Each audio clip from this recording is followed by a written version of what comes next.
All right. Hello, everybody. Welcome to Kiram Gaming on May 27th, 2025. This is the gaming live stream instead of the political live stream. uh, Hopefully, you guys enjoyed my live broadcast this morning covering the visit of King Charles the Third, who is our official head of state here in Canada. It's been a long time since we've had the monarchy out to perform this action. Normally, it's done by the Governor General, who is appointed by the Prime Minister here in Canada, and who is one of a few people who are the official representative of the monarchy here in Canada.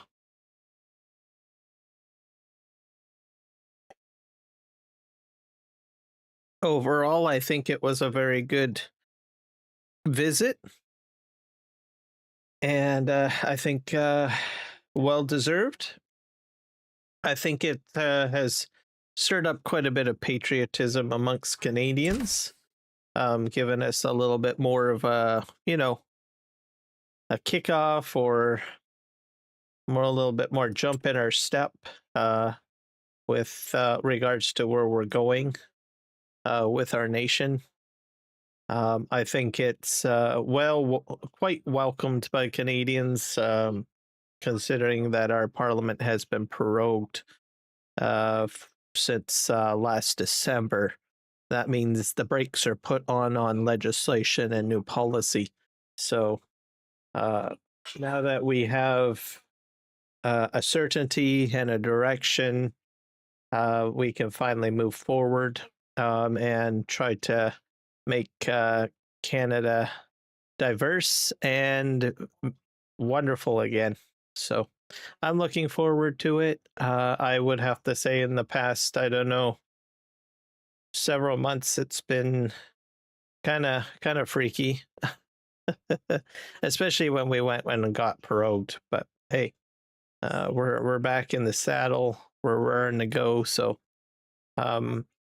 there's a lot of interesting things that has been occurring since prorogation between Justin Trudeau when he left, even though he stepped down as prime minister, or had prorogued, right? And he was on the way out. He was still getting on business jets going across the country, going across the world, trying to build those, relationships. As soon as Mark Carney got in, he was doing the same. So I think it's great. Even though most people say, well, we're going to get the same, maybe some policies will be similar, but Mark Carney is a different personality type, and I think Canadians are going to figure that out. People just have to listen to what he says and how he does things, follow what he does, and you'll notice that he is a different person, different mannerism. I'm pretty sure he'll take a different approach with driving Canada forward so that the world can continue to get more maple syrup. Anyways, we're not going to cover politics because we did that this morning. You guys can check my live stream. Most of it I watched, but I did make some key point educational comments here and there through the live broadcast on CBC. So we are back. I am getting up the speed here with regards to Farming Simulator 22. Precision Farming got an update. We got some new equipment that was added in, apparently. I'm going to just take a moment to watch DJ Goham's video. I think I'll bring that up on the screen with us, I guess. Let me see if I can do that somehow. I'm going to add a browser source.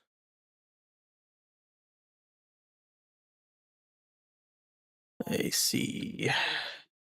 We'll call it DJ. Go ham. Go ham, go ham. Let me go to his channel. I'm going to add a browser source in because there is something in the video that that I need. Let's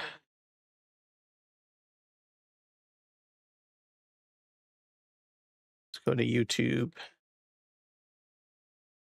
I could probably watch it from here, couldn't I? Yeah, I should be able. I don't need a new browser source. We will just remove that.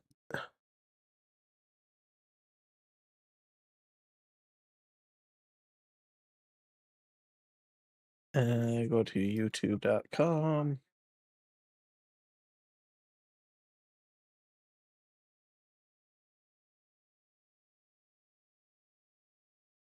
DJ Go Ham. I hope the audio will come through. Hey, there's Mark Carney. I think that was the video right there.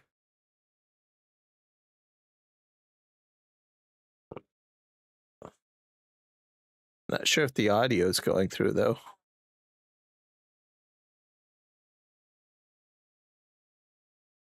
We'll capture the. I think it's going through somewhere. Is it going through? I'm going to mute my mic.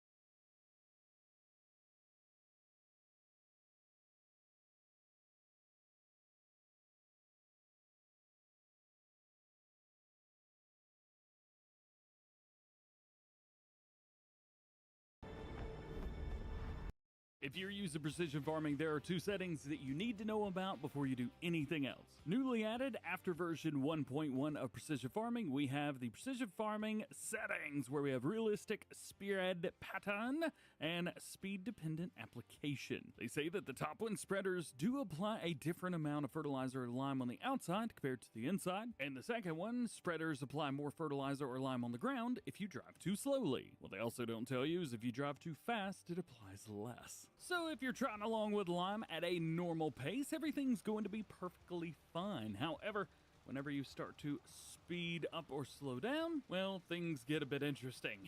The slower you go, the more blue it gets. And the same thing's going to be happening with solid fertilizer as well.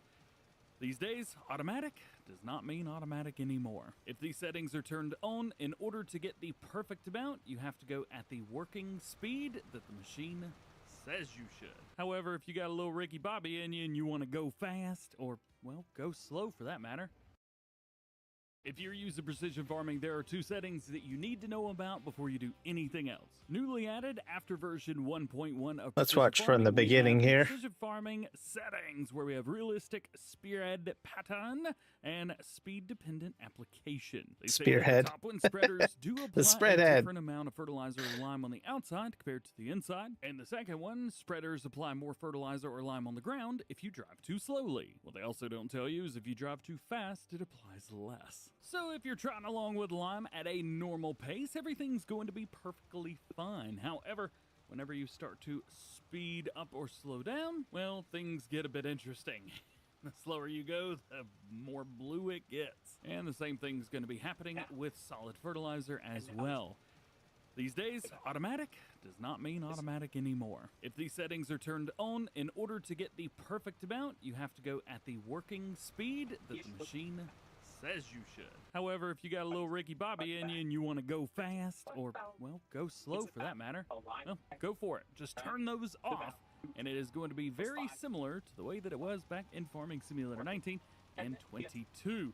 It is going to be automatic no matter what. So if you're going 20 miles an hour, you're going to be getting the same lay as if you were going 11 miles an hour.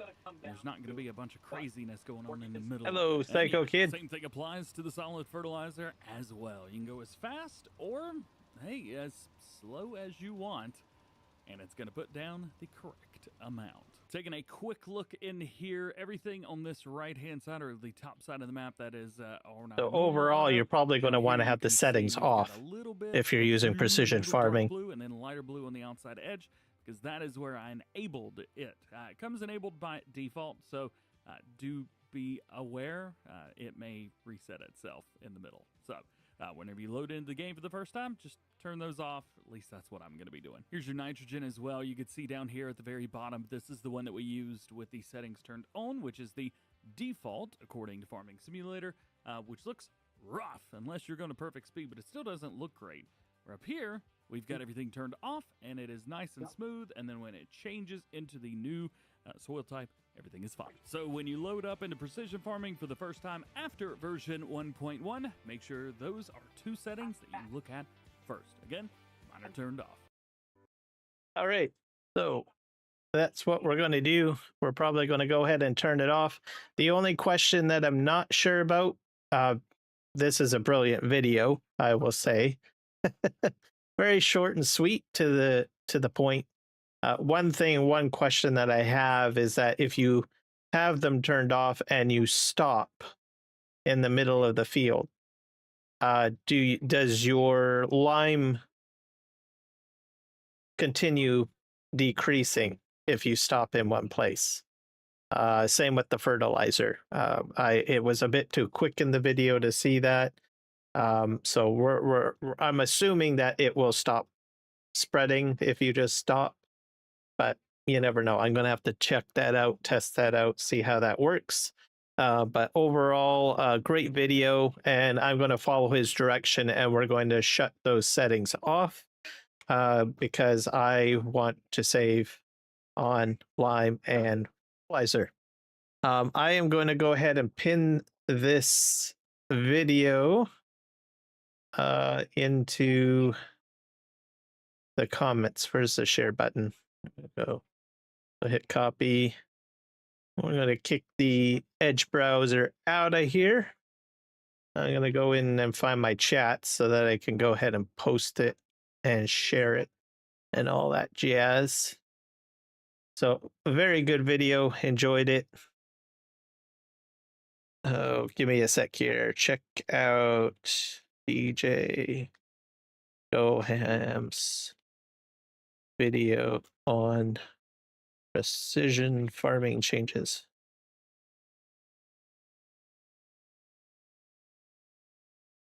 Whoops. Michael, you distracted me. Good day, sir.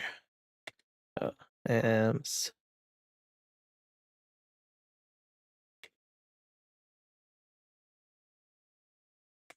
changes. Paste. I'll pin that to the comments on this live. Pin. Don't worry, folks. Over on YouTube Shorts, you're getting your pin as well. And Kick, you are next in the list. I got the pin up.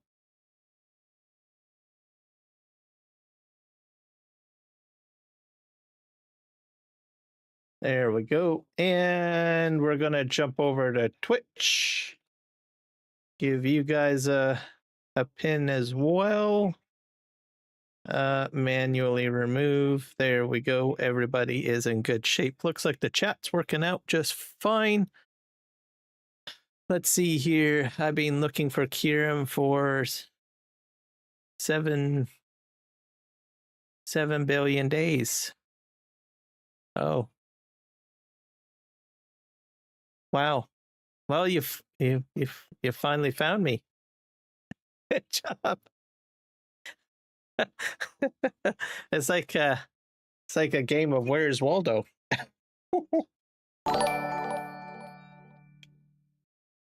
All right, golly, let's get into the game.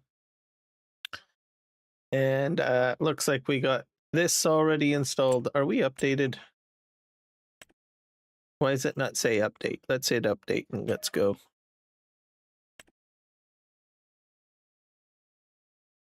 Yeah, we'll turn on my light because it's going to start getting dark. So, yeah, 2 streams today. I got up early, really early this morning, because I wasn't sure when the king was going to arrive, things started cracking off at 6:30 a.m. my time. So I was prepared and I was getting my stream together. And then once things got going, I started live streaming. So that was good. I also followed Flight Radar for his flight. So we actually sent a plane from our Royal Air Force, basically. And interesting enough, the call tag was ROYL01, so Royal One. So I guess you get Air Force One in the United States, and we have Royal One in Canada. So transponder was on all the way from Ottawa all the way to Brexingham, I think it is in the UK. So very interesting flight. So I got to see the takeoff on TV, and I was tracking it on Flight Radar.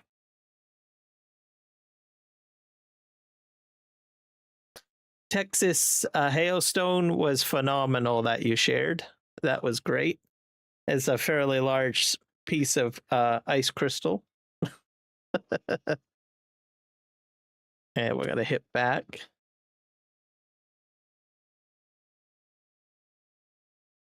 They go into our careers and load up the game now that we got the updates underway.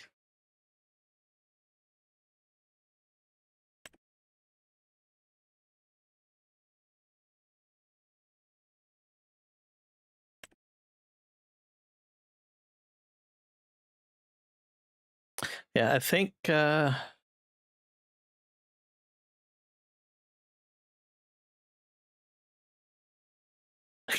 stream elements keeps on going. I got also bot tricks going as well. I'm gonna have to get rid of stream elements, I think. I think we'll do that. We'll leave bot tricks in command for today. Let me see here. We are going to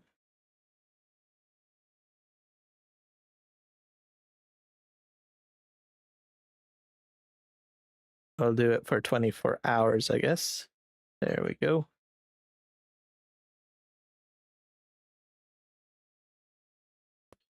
That is just crazy. 250 miles per hour. A and I family, welcome in.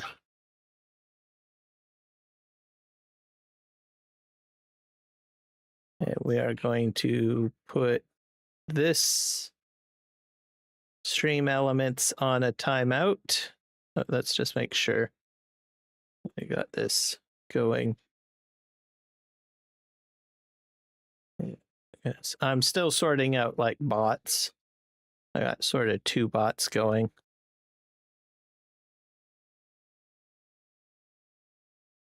And Nightbot, I really have to get rid of Nightbot. Nightbot is kind of gnarly. I wonder if I can kind of fix that. One sec. Nightbot is like really cruel. It's probably one of the most aggressive bots. Yeah, let's I can always re-add Nightbot later on, but it doesn't seem like I'm doing much with Nightbot. Stream elements I've just muted. I don't stream elements isn't too bad. Botrix is fine. There we go. I revoked the moderation privileges of Nightbot. There we go. It's a little interesting bot, I will say, but a little bit too aggressive. So let's see here. I'm gonna pop out this chat because for some reason this chat is not populating into my other main chat. So there we go. But I appreciate the hearts you're sending me, A and I family. So howdy, howdy, howdy.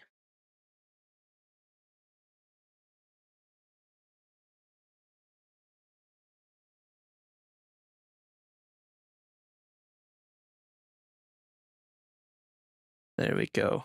Actually, you know what? I think I'm just gonna make sure that all my chats are showing up. I still don't trust chat software to do the job.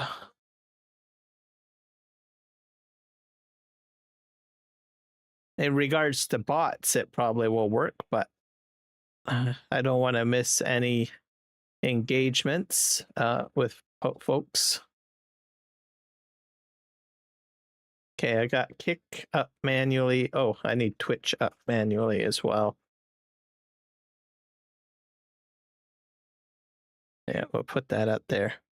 I have a merged chat which shows up on the screen. But unfortunately,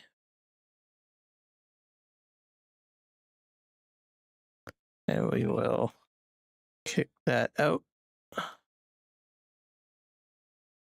All sorts of stuff.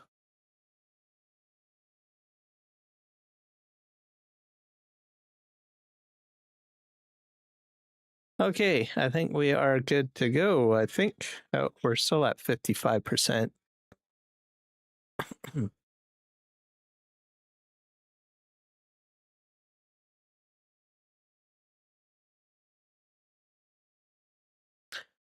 Yeah, so yeah, today was a pretty good day. No, I played with AI a little bit yesterday. I made like a AI animated short where a buffalo turns into a case tractor. And then I decided to go ahead and create a political AI, what do you call it? Video story. So I didn't really think much of it. I thought, well, what would be interesting? So I took Donald Trump, then I took an elephant, and then I said, well, make a story about it. And it came out with the story. I watched it about 3 or 4 times. And then I did a little research, and I didn't know this, but the Republican Party symbol is the elephant. I didn't know that. And then I thought, okay, that shifted my thoughts a little bit on it. And then I thought, oh, well, this Power World story kind of aligns with how he became president and stuff like that. And there's some stuff in there that's pretty funny. So I had to use stock footage, so the footage isn't great. So I wouldn't pay too much attention to the actual footage on the stream, but just listen to the story. You might get a chuckle out of it a little bit. Unless you're a diehard Trump fan, then you might be outright, offended by it, maybe. I don't know. It's not that bad. There's just some snarky commentary in this story and how the narration goes through. I got a laugh out of it. So I thought it was funny and humorous. Yeah, I just basically put in Trump and a video game called Power World, which I have been playing, and I put in elephant. I thought, well, because in the game, and I have played Power World, basically you can take 2 different creatures and you can merge it together and create a brand new creature. So I thought, well, let's go ahead and take two regular creatures from the real world. So one's a person, which is Trump, and then I thought, well, what's kind of an interesting animal? And I thought elephant. So that's how it goes. So Trump, elephant, Power World, and then that's how the narrative went through. It's pretty funny.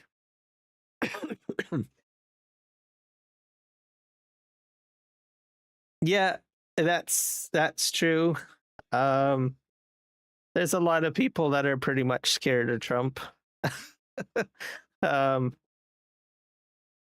I think because he's like chaotic, he's like chaos in a way, right? Political chaos. You know how you go to Facebook and you got those different attributes? You've got like evil, good, and chaos. And you've got good chaos, evil chaos, and then chaos. And, so he fits into some little category there. Maybe he's considered good chaos. I don't know. Some people would say he's evil chaos. hard to say. But oh well, it's what it is. A lot of frustration with it, but I look at it this way: it's not going to be that way. It's just like a game, and I think I mentioned this the other day. The rules of the trade game has changed, so it just shakens it all up, really. So it's like you take all the rules and you put it into a paper ball, nice and tight, and you throw it into the garbage, and you take out a fresh, brand new piece of paper with brand new rules. The frustration part of it is that so many people are used to how the rules of the game were played, and they become very successful and rich, or very comfortable with how things go with that, right? And once you take that comfort out of there and those rules and successes out, and you throw it out into the garbage can and you put in new rules, people are a little bit concerned. But everything will adjust, because there's always a way to find a strategy to navigate the new rules, right? You just got to rediscover the cheat codes, essentially. Yep, that's probably the case. Everything passes. Everything is in cycles, really. That's what I believe. Cycles, life cycles. There's always secular. Every point in history, there's always a peak moment where you get to the apex level, and then someone takes a pin and bursts that bubble, and then that creates a reset, and you start working up into a whole brand new cycle. So it's just how civilizations go. So in this case, everything, there's a massive burst. A lot of things are bursting. Housing markets are bursting. Markets are bursting. I don't know. World powers are bursting, right? And then it'll all get worked out in the wash, essentially. So, but there is growing pains. I do recognize that people are struggling. There are people that are frustrated. There's people that are probably not in the best shape to get through some of all of this craziness. It's there. And I hope that these turmoils and struggles we get through as quickly as possible, so that we can get back onto the A train, or get our footing, right? Feels like you're like going down the slope and you get knocked out. So you got to get back on those skis, and you got to get down that bunny hill. Well, maybe not the bunny hill. You go down the Black Diamond Run or something like that, right? Just get back up there and start skiing again, is all you have to do. So, but I think there's a lot of good stuff that will happen. We just have to be patient, and time will only tell. So we're gonna move that there.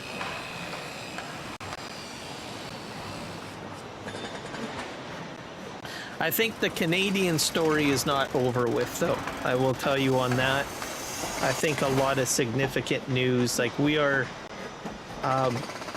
traditionally, like even my early high school and elementary school days, we had social studies which taught us the history of Canada, and we had a lot of political cartoons that talked about how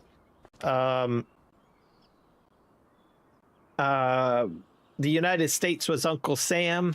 Well, everybody has seen probably Uncle Sam. I mean, even in the United States, you've probably seen the old Uncle Sam with the white beard, with the top hat, with all of the maple leaf, or sorry, not maple leaf, the stars and stripe regalia, right? So we have him in our political cartoons. And then we have also in our cartoons the UK, which is represented by Queen Victoria, usually traditionally in the cartoons. And Canada was always looked at as the young child.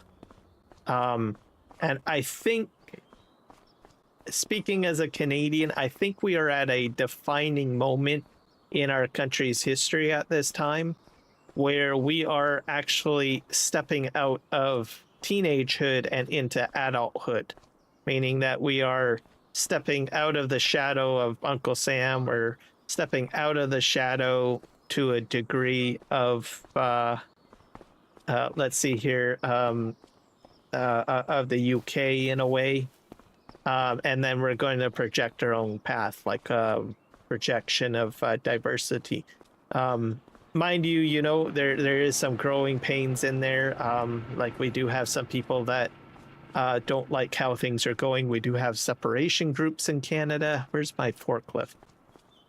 So the Alberta separation group, and kind of almost like similarly, which is interesting, like the Roman Empire, where an empire separates. I think we're kind of seeing that. Oddly enough, it's like the East versus the West. And when Rome fell, the East basically had obtained a lot of the wealth historically, but then the West eventually diminished and went their own route or separated from the empire. It's kind of interesting that you see those types of parallels in the East and West relationship. So you never know. I would prefer that Canada stay together as one nation, but you know, at the same time, I do understand that there's always the possibility that maybe new opportunities might sprout out. We might have a country called Alberta. We might have a country called British Columbia. We might have a whole brand new country of like Alberta, British Columbia, Manitoba, and Saskatchewan all together, called, I don't know, Pow World. I don't know. So I only mention this because I do follow the some of this information online. It's I don't think people really understand the reality of it. So it's not going to be an easy thing to have happen. And it's not something that's going to happen overnight either.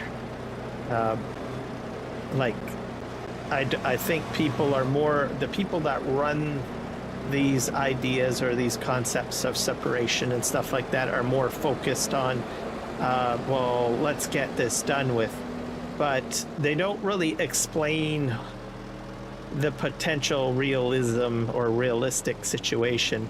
So there are situations where there will be some extreme growing pains in the beginning if a separation does pass, right? Alberta separates. There's a lot of things that can happen. One, markets may tank, companies might decide to up and leave, right? Then you've got no jobs, right? So you separated, but then everyone doesn't really understand where you stand in the world, and they just say, look, we're out of here, right? Also, some of the social benefits that you may have as being a Canadian, you may not have. Maybe your house may go. They negotiate the land agreement and you're no longer able to keep your house. You have to make a decision. Well, you said you wanted to be an Albertan, but you're in Canada. Sorry. You're on our side of the border. You're out of here. You got to give up your house, right? So there's things like that. Contributions to the Canadian pension plan, other social benefits, other security options in there. The other thing is, who's going to run the new government, right? Are they going to be adequate? Are they going to know how to do things? The other factor is the international community going to accept you? So a lot of people say, well, Alberta oil has been, held back a bit. And then, or, with carbon tax and stuff like that, and landlocked to a degree. And the question is is it just the federal government of Canada that's doing that, or is it a unknown globalized supply management model that's actually controlling it in putting it in place? So what I mean by that, you've got agreements with the Saudi Arabia, the United States, EU, China, and all of that. They may have an overall plan. Well, if we have an Alberta that is able to go 100% free with supplying oil and gas and all of that, and no control measures to hold back cheap oil getting dumped onto the market, how do these other countries see it? Is it going to be competitive for them? Are they going to be able to match the same rates? Is it going to, infuriate them because Alberta is not price matching, right? You can only have so much oil put out on the market.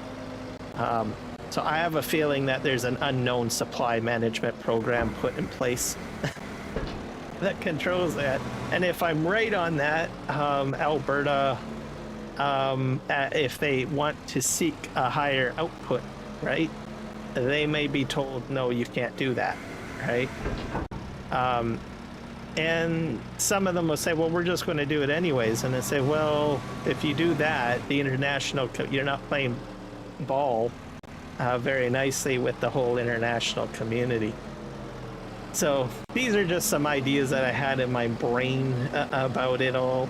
I could be wrong, but you can't have an excess amount. In any trade, if you got too much out there, you're just going to tank the market and make it unprofitable, right? That's just sort of how it works.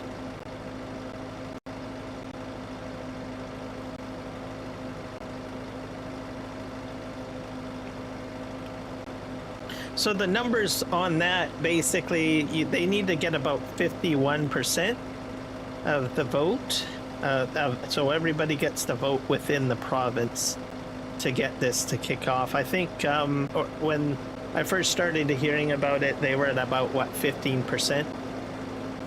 Now they've climbed up to about 30 or 40%. So they've nearly doubled their support. But that doesn't mean that it's actually going to happen, right? So it's all based on the signature. But I watch it because I'm concerned. At first I thought, oh, this isn't going to go anywhere. But I've seen that there's been a huge push on social media, content creators and stuff like that, constantly getting stuff out. Mainstream media doesn't cover it that well. So at the end of the day, it's the content media, content creators that seem to be the influencers, because that's what they do. As a content creator, you're supposed to influence things, right? So you've got some pretty strong content creators in the United States talking about it, shouting pro separation. Initially it was a lot of Americans. A lot of American content creators were from the MAGA crowd were saying, hey, yes, we need Alberta and Canada as the 51st state. I mean, they were pushing really hard. Oddly enough, that kicked off a lot of the Canadian content creators and the organizers that think that way to start doing it. But as you know, Trump dialed back on that. Now the American MAGA crowd, they sometimes talk about it, but they're not as aggressive as before. You start seeing the rhetoric, that they start talking about, well, Canada's too liberal, they would mess up our political system. So I've listened to it all. It's crazy. It's hilarious. So 1 minute they're like, yes, we need Canada. And then next you know it, hold on a sec, maybe we better not do that. We might not be a Republican power anymore. Because their voter status and their mentality in Canada are more liberal or social, which is true. Most of us are very social. in regards to things. So it's quite possible that it could happen. Democrats that are listening to my rant right now are saying, yes, yes, please join, we need your voting support. But to be fair, I don't have any ambitions of joining in the United States. I'm very proud Canadian. I do want Canada to remain together. I'm not going to go and bash Albertans that want to separate. I've listened to their concerns. I live in a Western province, and some of what they have to say is very true. I'm just hoping that maybe at the very least we will see some sort of more recognition for the West, essentially, is what I'm hoping for. Maybe have a little bit of an imbalance rectified with funding, and maybe we will see some new interesting developments. I think it'll get worked fairly well, especially if you can provide, a quick short-term solution to fixing a problem instead of having a long drawn-out 60-year separation process to get what you need, right? And not all separatists have the same concept or ideology of what they want, right? Some people will say, yeah, let's become American. Some want to be their own, what do you call it? Their own country, for different reasons. Let's see, some people want to join the EU as a European Union country. So the list goes on. So there's inconsistency amongst that group at the end of the day. So we'll have to see how it all turns out and plays out. Should be pretty interesting. It's interesting for Canadian politics, is how I want to put it. I'm not sure if it's covered much in other countries. I think, other countries' news agencies have probably talked about it a bit, but probably don't know that it's a pretty real big thing that's growing. And that's where I go back to what I was talking about, how I guess you could say Canada's going through puberty or something, maybe, I guess, or leaving puberty and going into adulthood or something. Growing pains, I guess, where we're trying to define who we are and step out on our own. Just like the King had mentioned that we're ambitious to become a recognized global superpower in the speech. So how to get there? I guess we're going to have to tread our own path to make the decision, right? So I'm excited. It'll be interesting.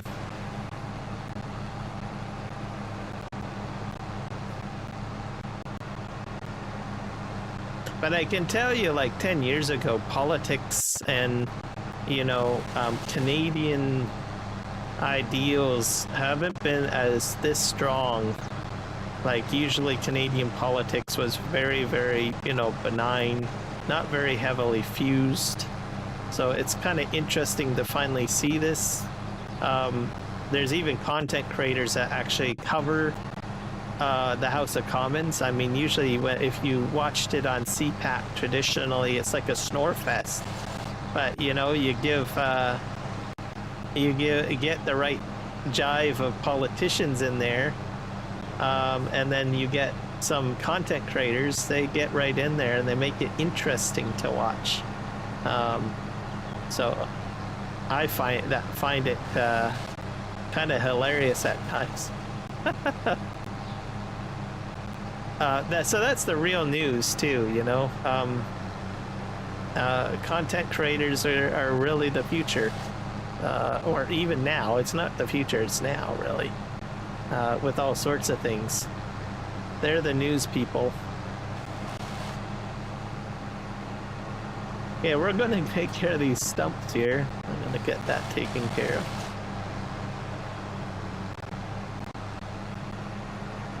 I have to turn the game volume up because it's very low. So I had to do some logging in here.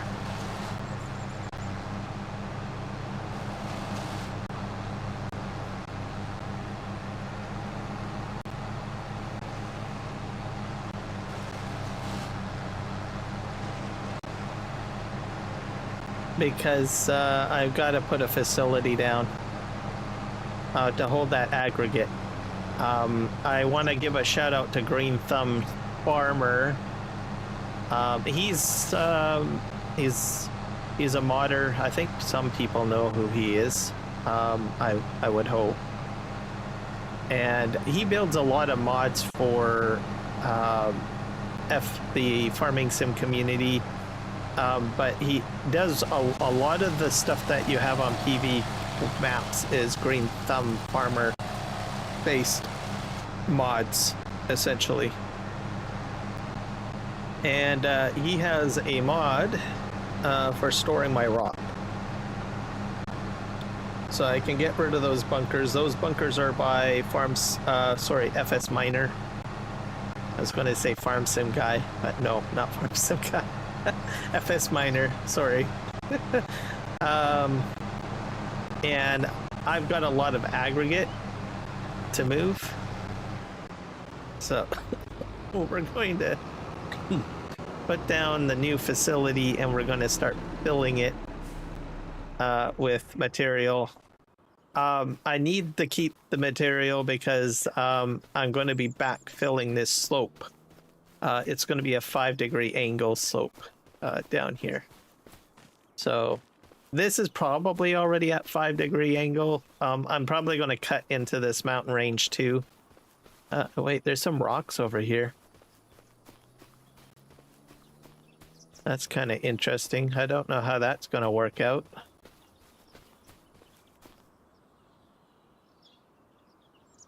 I wonder if these are stationary.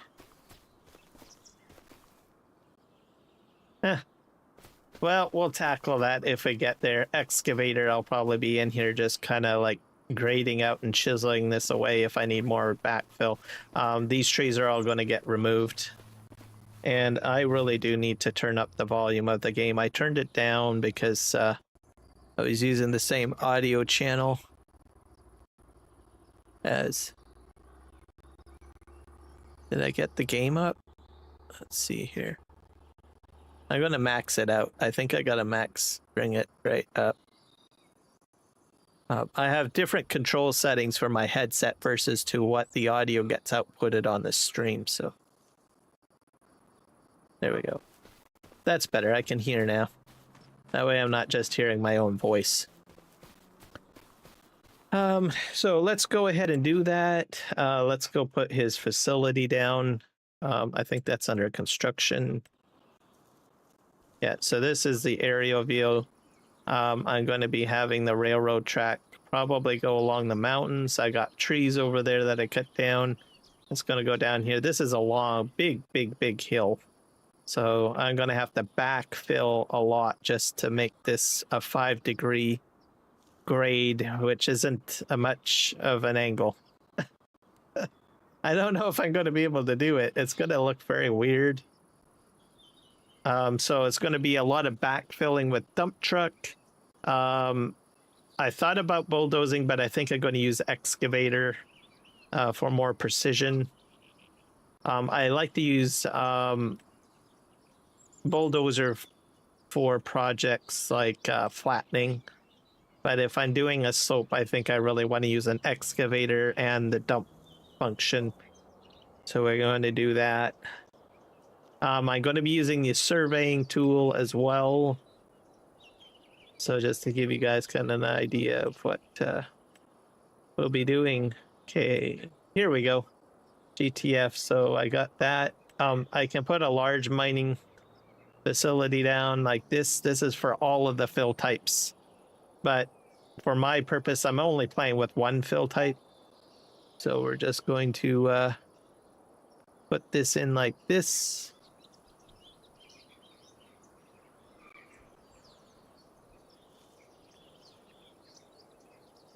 I think maybe like that. There we go. And I think I'll just make a little road around or something.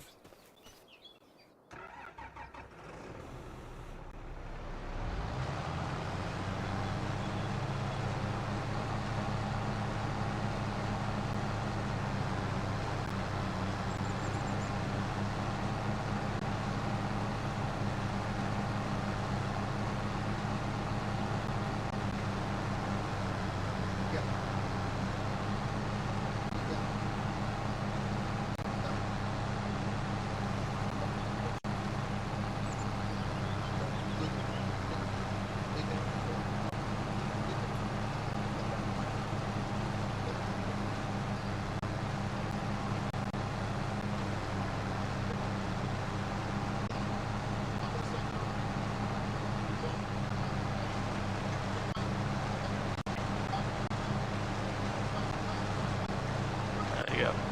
I'll make my road.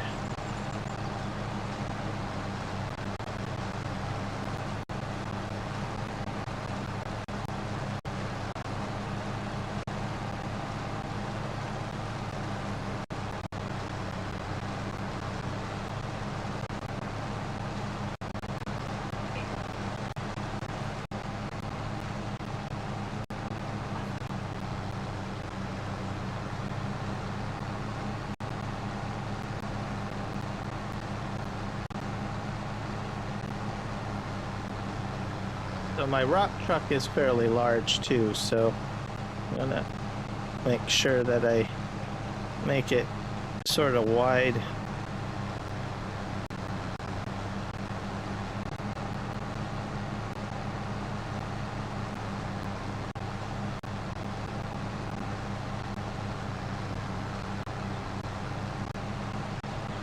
There we go.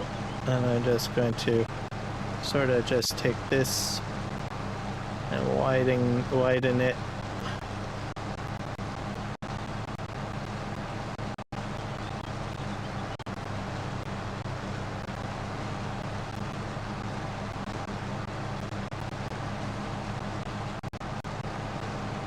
Today we're going to be doing canola harvests as well, so I have to watch my field a bit.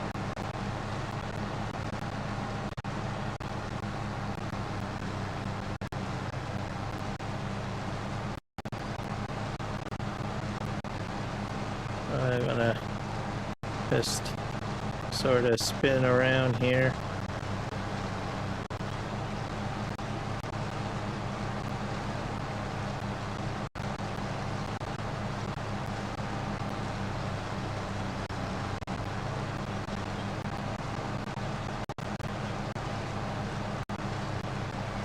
Get this all cleared out.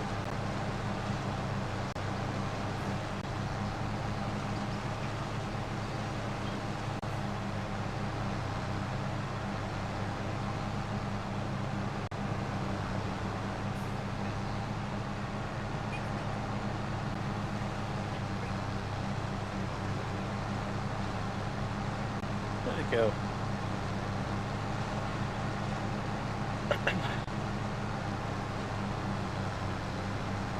Now that it's, you know, being sort of, I don't know, what do you call it, mulched up a bit, it might be a little bit more tricky to get the heavy weight in here. I'll be honest with you guys on that one. Like, I'm gonna rut a lot more, which should be a little bit interesting when I use the rock truck, I guess. Especially when it rains too, and you got like so much weight in the back.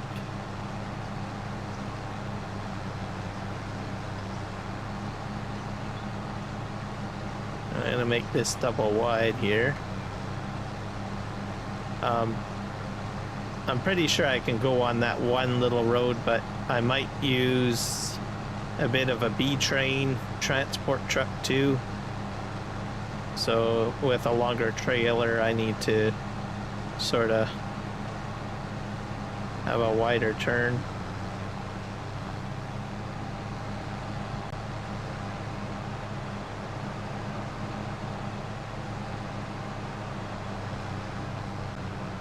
Back this up here.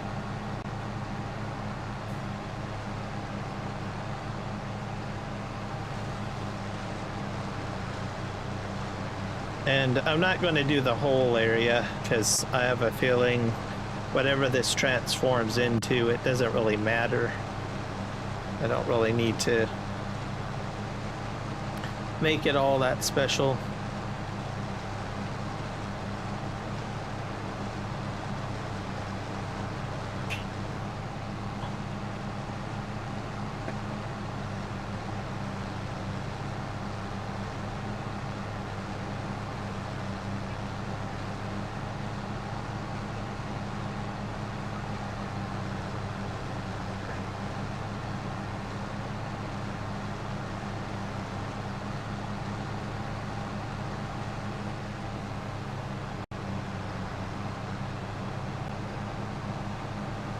Back up. I'll make a bit of a curve here.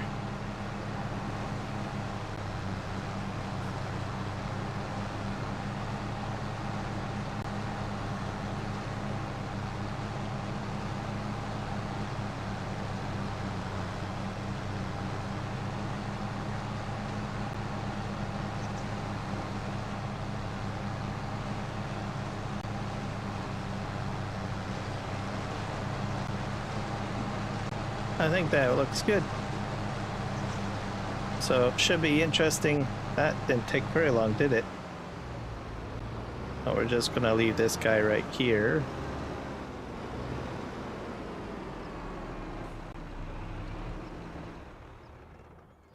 Now, how does this all fill up? I gotta go here. So I'm gonna move this guy out of the way. We got a new John Deere, by the way. So, harvester. I think I might buy the new harvester. Sell the Komatsu and try the new one out at some point on the live stream, which I think would make it interesting. There we go.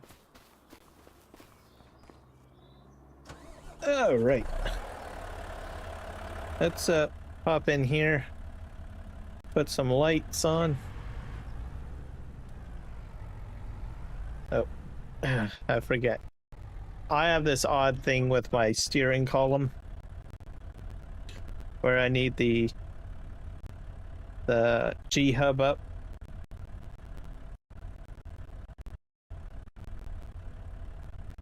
Logitech G hub, I should say.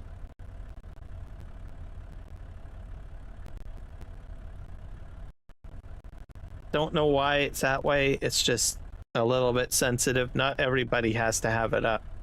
I think I'm just weird that way. I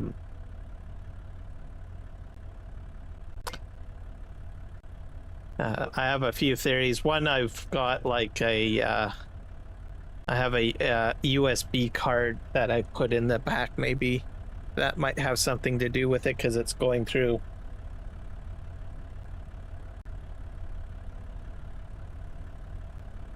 a different USB host controller. Some weird stuff. All right, but oh well. I'm able to get it to work. Probably a fresh install of Windows probably would fix it, I bet. But that's too much of a... Can I get in here? That's a bit of a chore. All right.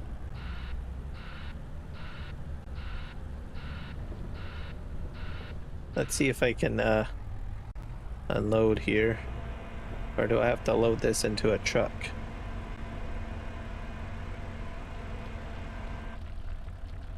Oh, it works.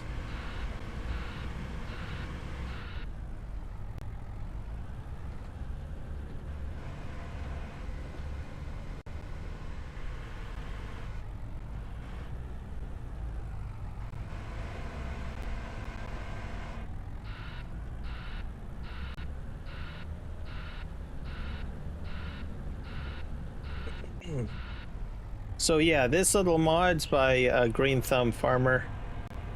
So thank you, Mr. Green Thumb Farmer, for your contribution to the map. I also grabbed his Nexat storage facility as well. I had some issues with it because I'm not used to all of the bells and whistles, because the shed has a ton of bells and whistles. Lights go on, the floor goes up and down, and all sorts of things. And most of it's at a click of a mouse. So if you're using like super strength and you're grabbing things, you accidentally click on a door and the door slams in your face. And so I have to get into the practice of trying things a little differently. But overall, very impressive shed, and it makes a lot of sense. So it's a safe space, a space saver essentially.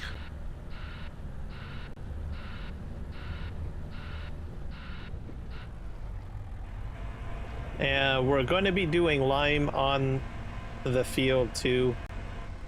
Let me just double check my calendar here, because we're running out of daylight. And I'm like asking myself this question: am I missing the opportunity to cut my crop? And that's a big concern. So it's canola. So let's see here.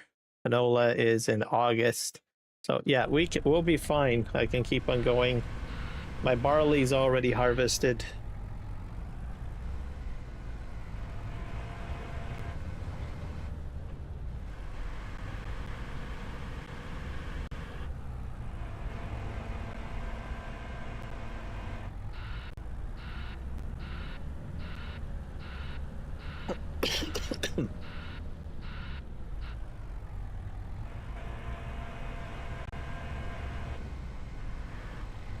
Yeah, this area will be heavily rutted, I imagine, by the time I'm done. It's gonna be crazy. But it's gonna beat having these bunkers, because I think I'll have a lot of bunkers, and if I continue to cut into material, and you know, I do need backfill. I'm going to be honest with you guys, I do need the backfill. I'm going to have lots of backfill in order to do this.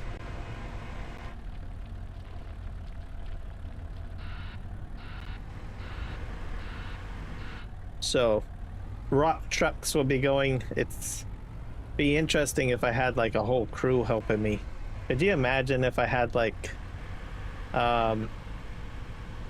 I had a lot of players that like playing this map, and they just joined me on this map, and we had like, I don't know, maybe a total of 10 players all in rock trucks. You know how you like, there's some phenomenal rock truck action videos in real life where you've got like 50 rock trucks just going from one end of the property to another, just moving material.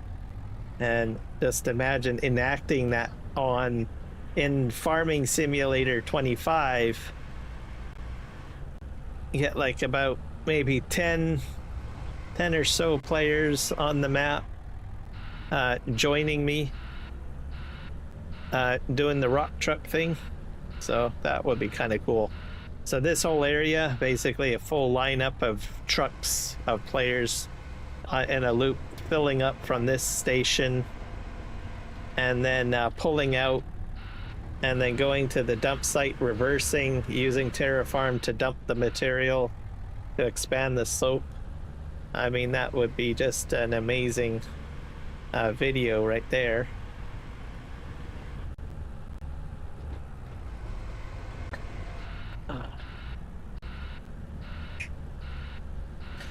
So I did put in the vehicle control add-on, so I do use diff locks. Let's see.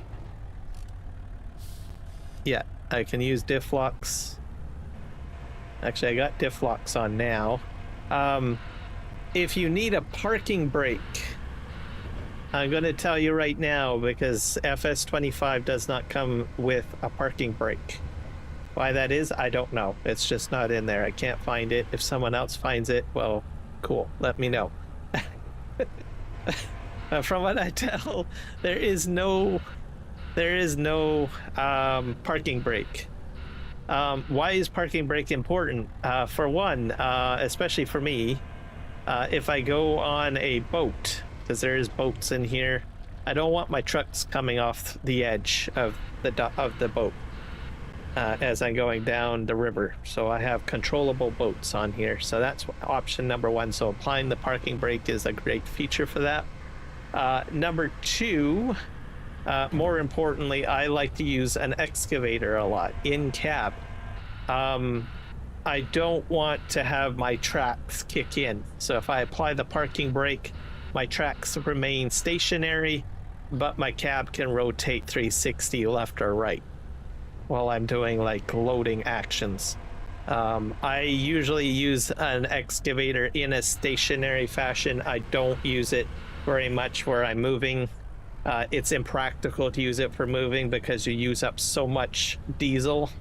It's more expensive to use a track piece of equipment like an excavator by using the tracks. Excavators work far better in a stationary position.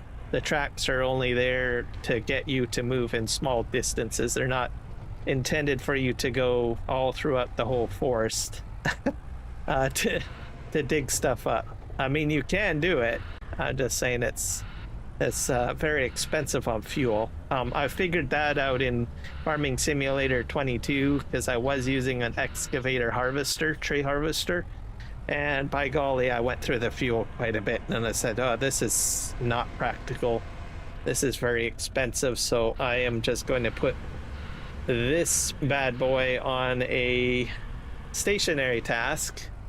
And when I started doing that, I noticed, oh, the tracks keep on turning left and right. And then someone mentioned, oh, well, use the parking brake. So I used the parking brake, and it became part of my natural behavior when it comes to running excavator.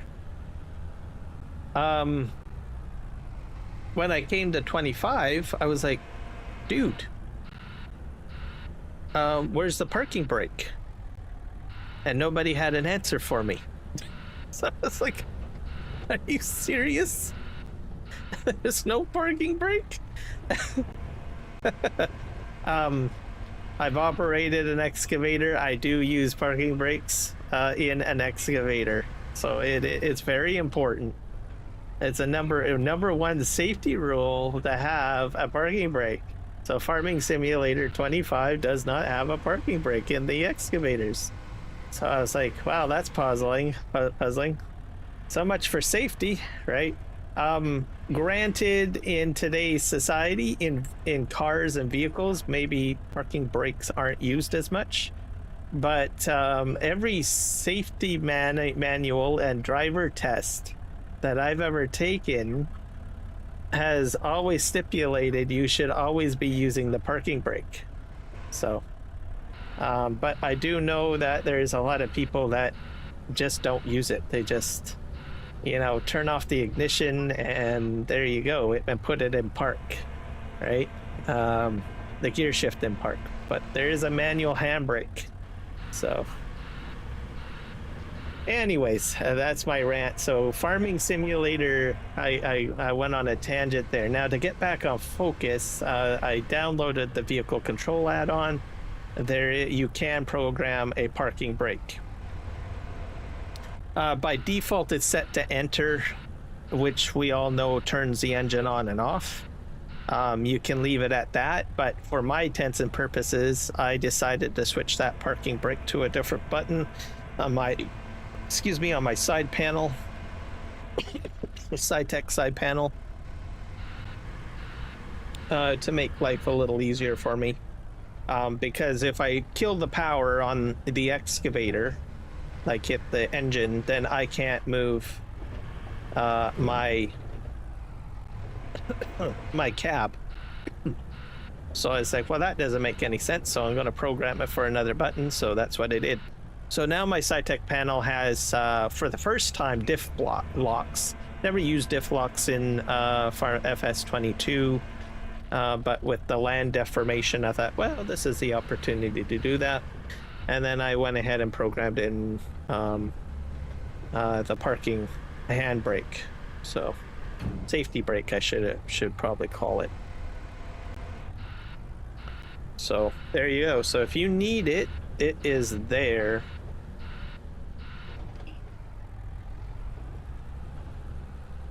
So thank you for bringing the vehicle control add-on to Farming Simulator 25. I can't remember who the modder is that made that.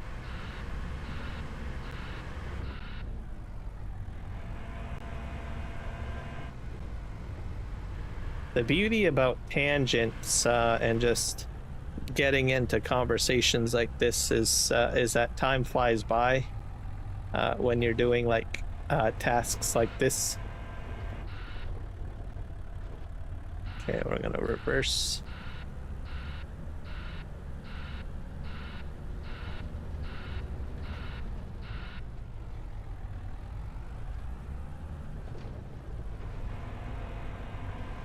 I'm gonna check my bridge at some point during the live stream too. I think once daylight comes, we're into July, so I'm going to put most of my focus on trying to get this material out of here. I still got more material down the mountain, so you'll see some rock truck action and Hitachi wheel loader action as well.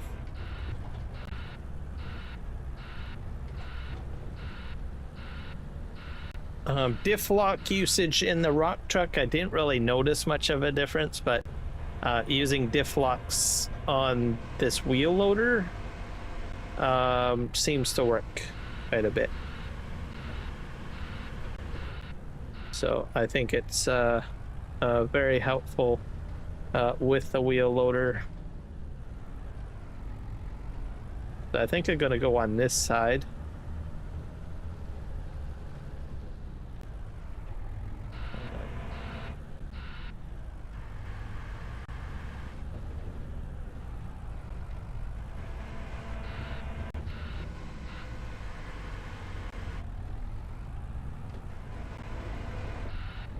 There we go.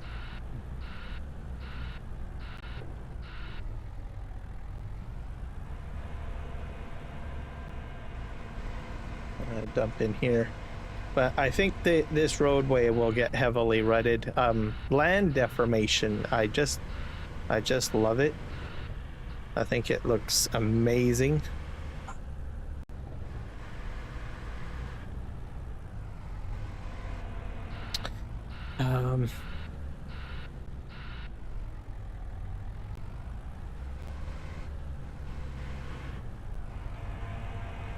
Let's just back up here. Oh, I'm full. I'm completely full of rock. Doesn't take much to get 10,000 liters of product in the bucket.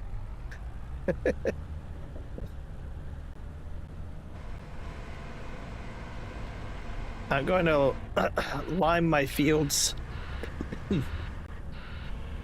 as well, so we'll play around with that. Liming, I think, was the main concern. If it's not changed that much, that's fine. I've got so much lime I don't even know what to do with, so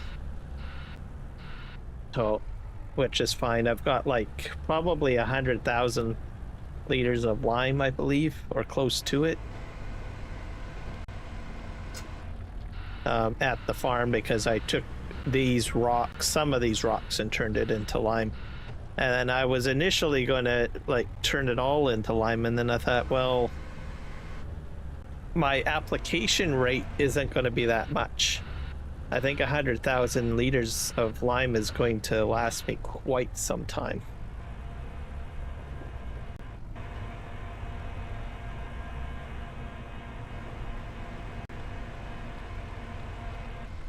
There we go.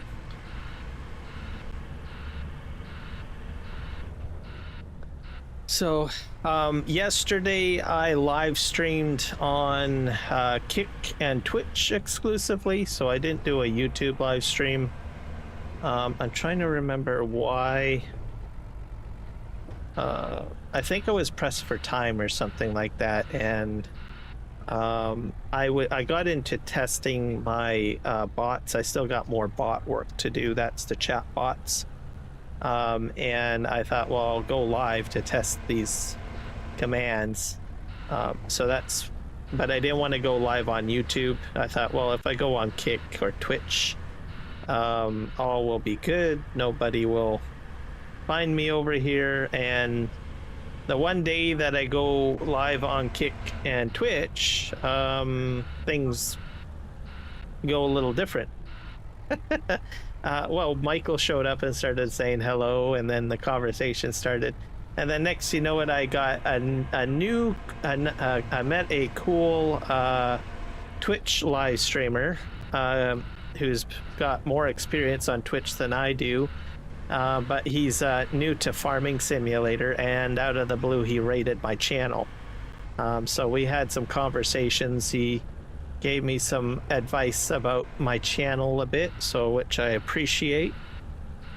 Made things a little bit easier and gave me a bit of perspective. Very polite individual. So went quite well. I've implemented some of his stuff into Twitch. I still got a lot of stuff to do to organize it and stuff like that. The bots are frustrating because one thing is you try to figure out what works best for you. You have to change things around, and when you change things, it sort of messes up a lot of stuff.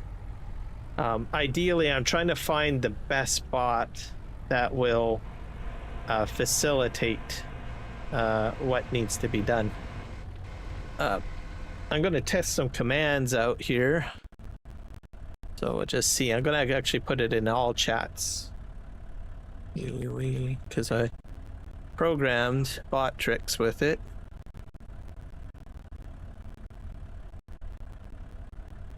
So that worked.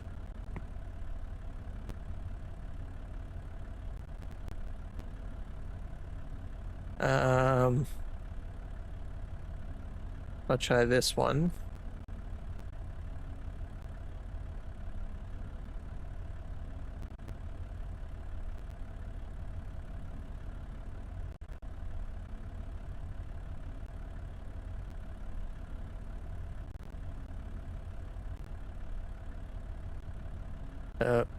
That one doesn't seem to do very well. For some reason, it's not in that chat. Let's try over here.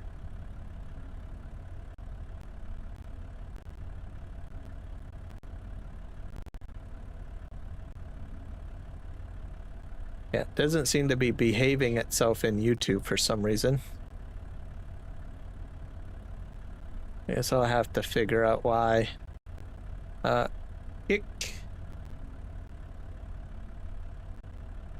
Kick and Twitch seem to be fine though.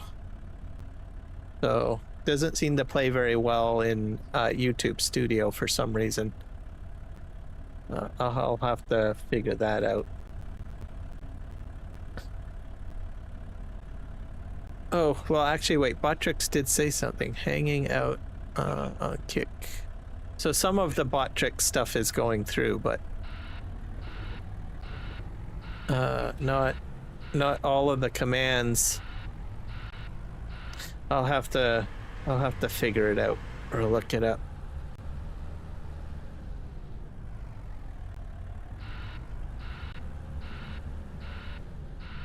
I think bots are not really that great with multi-streaming. I think that's part of the problem. Like Botrix is in the YouTube stream, but yet if I put a command through, it doesn't seem to want to cooperate. But mind you, I think because I have like stream elements in there, maybe that's the reason. Let's try Kiwi.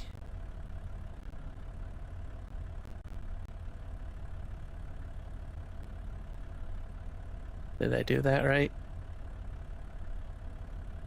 Kiwi's not working for some reason.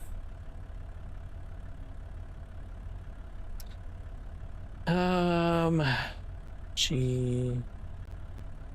Oh, there we go. It's working. So just a bit of a delay, so that works.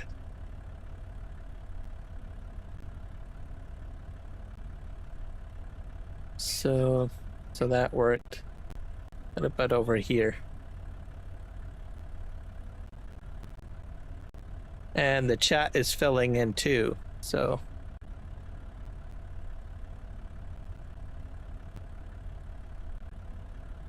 But because I got stream elements in there, it could be competing on the commands too. So I don't know. I think eventually I'll probably pull stream elements out.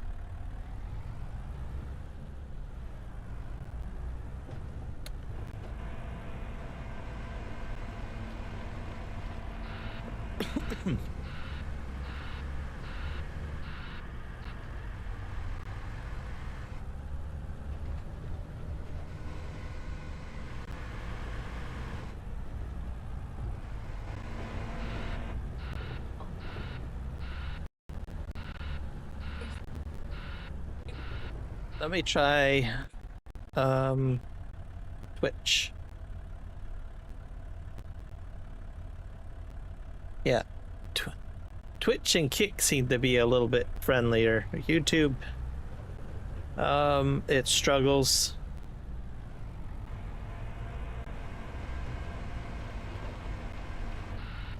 But I do have a lot more bots in YouTube, I think. So I just got some more configuration stuff I need to do, so I'll eventually do that, and then we'll have everything working the way it should at some point.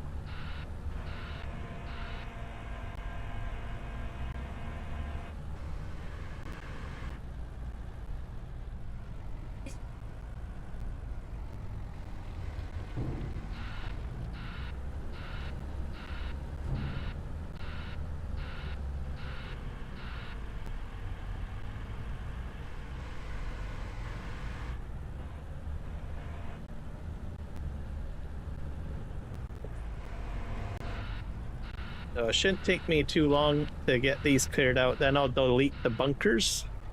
That'll give me at least more space. I'll probably have cement pads left over. I guess I'll be using that for parking equipment on, I guess.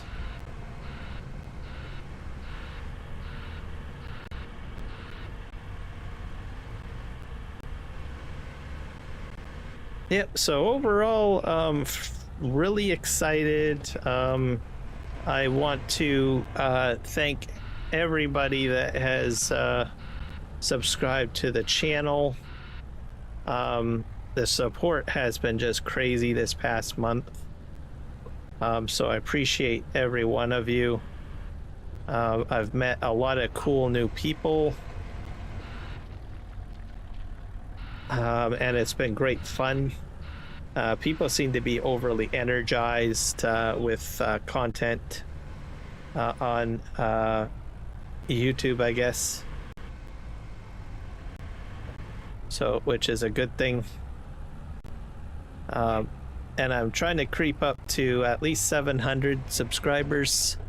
So we're getting there. Ideally, I'd like to get to like 1,000 subscribers. That's the big goal.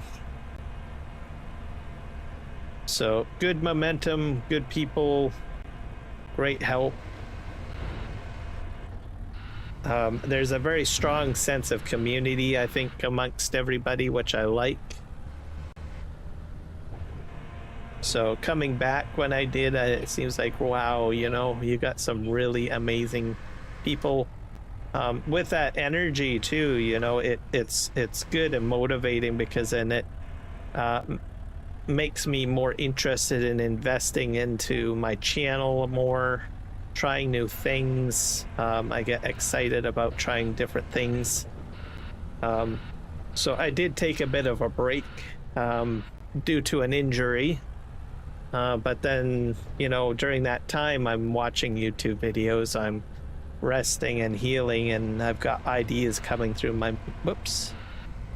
my head. Is this full? I hope it's not full.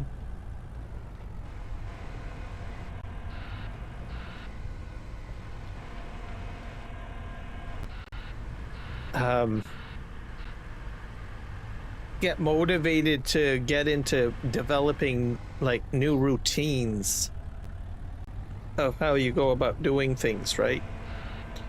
And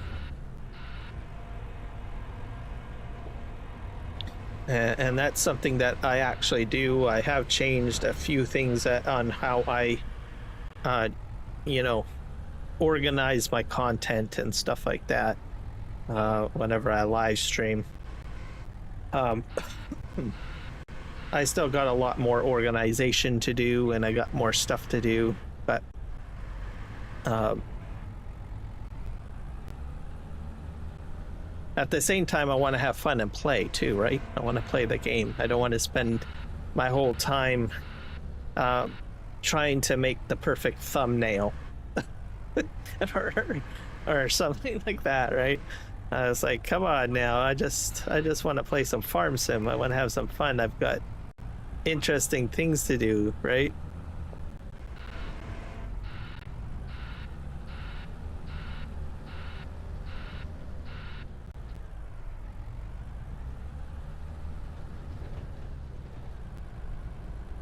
Oh, we're gonna dump this here.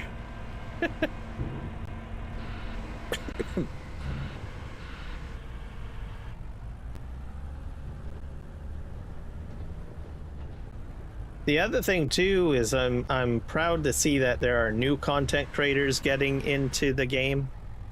It's been like crazy of how many new interesting content creators I've found, I think, in the last 3 months. And all people with, you know, similar channels to myself, you know, that are small. So it's great to see that people are taking interest in, you know, doing content creation, building communities, you know, that sort of thing.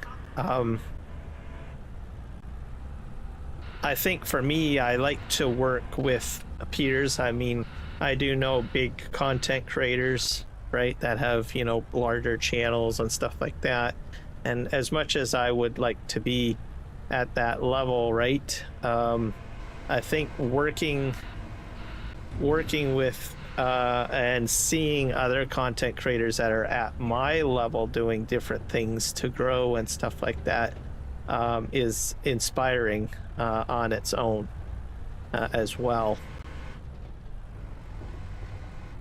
Because if you have some, it's great to know someone that's a big content creator, but at the same time, they're a big content creator, right?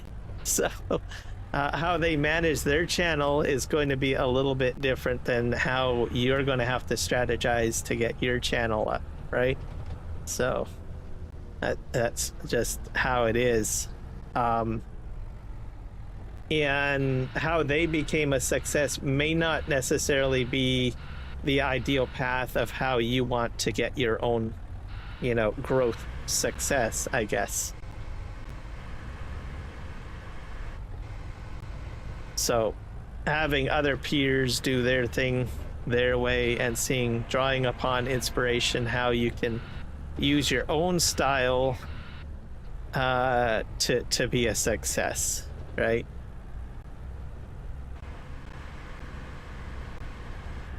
I think I've got some material up here. Oh.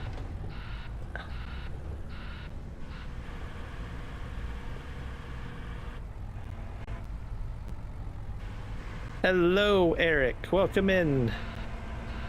We're doing some farm sim this time. Instead of, oh, Canada. Our home and native land. There we go.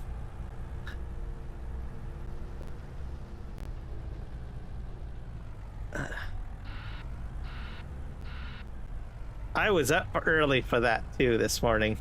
I did have a nap today, in case people are wondering.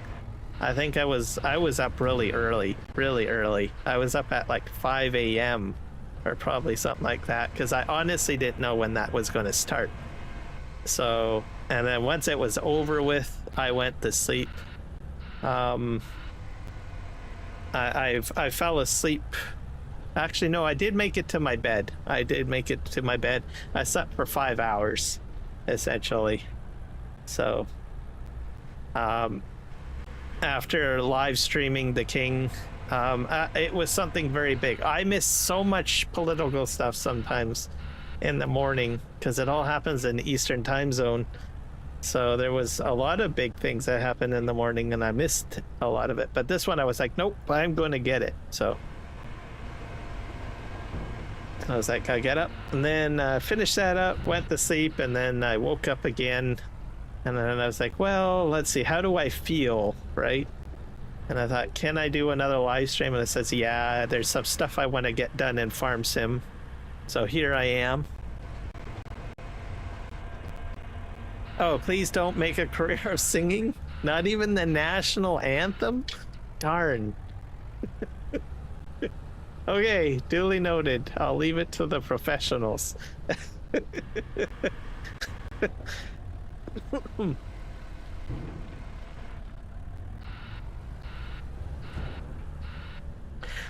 So, Eric, I finally found a solution. So I talked a bit about it yesterday, and this thing, I got this from like Green Thumb Farmer, man. So I'm filling it up with rocks. I've already cleared out like I think about 3 bunkers, dumping it in here. So this is going to be my own storage. I made a little road. This is just mulched and plowed or whatever. I'm going to leave it like this because I think it's going to be a little fun using the rock truck come through here, because it's going to be like rutted and I'm going to be like bouncing left and right and all that stuff. So it's going to be a little bit of realism if I leave it plowed like this. I think the ruts are going to add some immersion to my rock truck gameplay.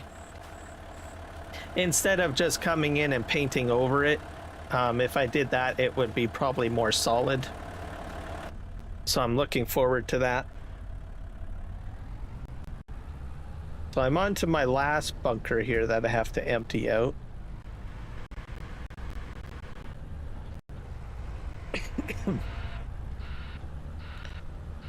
If I had continued on, Eric, I would have had like probably this whole field full of these bunkers, like on the right. And I was like, that's impractical.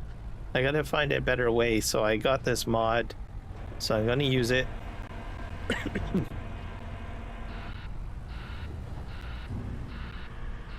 We're mainly going to be staying here till day breaks, and once the sun comes out, we'll go and start working on the field. We'll start, working on the farm. I kind of like to do like forestry and terraforming at nighttime because the equipment has much brighter lighting, so people can at least see what's going on in the live stream fairly okay. But if I'm like in a other piece of equipment or like a tractor or something, the lights aren't that bright. So I usually field work and, transport stuff to a degree maybe during the day.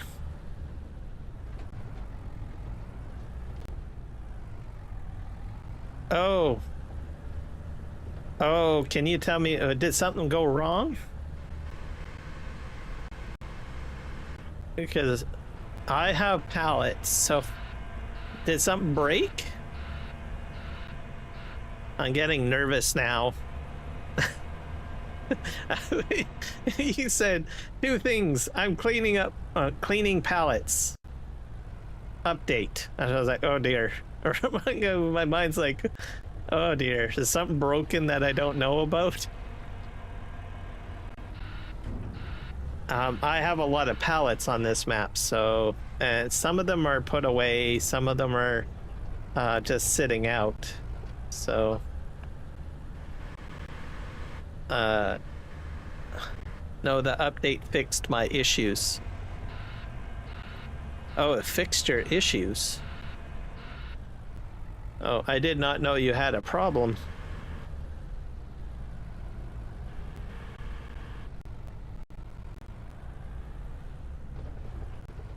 Well, at least it fixed your issues. That's a good thing.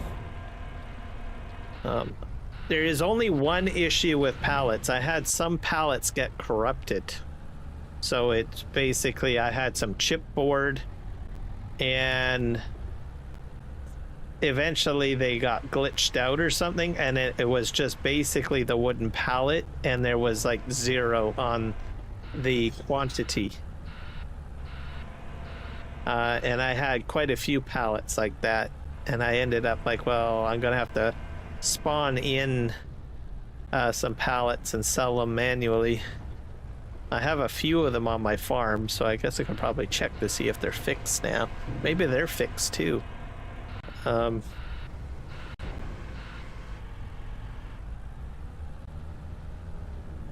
most of my pallets were fine, which isn't too bad.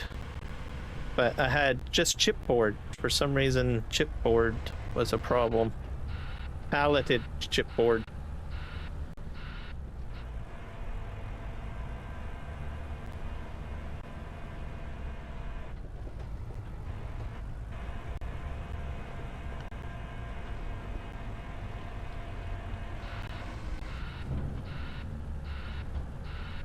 I'm gonna go to reverse here. Let's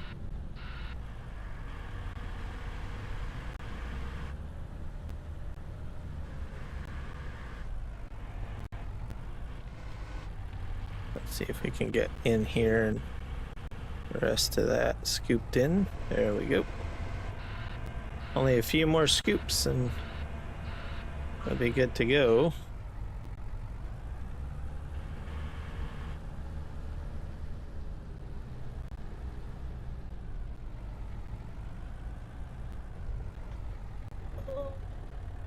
This is so heavy. Oh, darn. I got one of them pallets where I will use easy dev to delete. Oh, went out.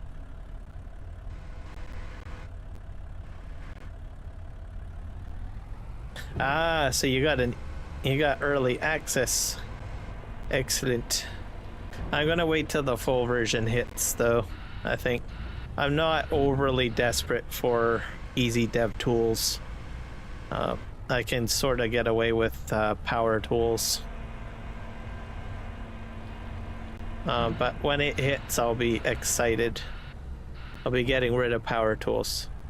Sorry, power tools.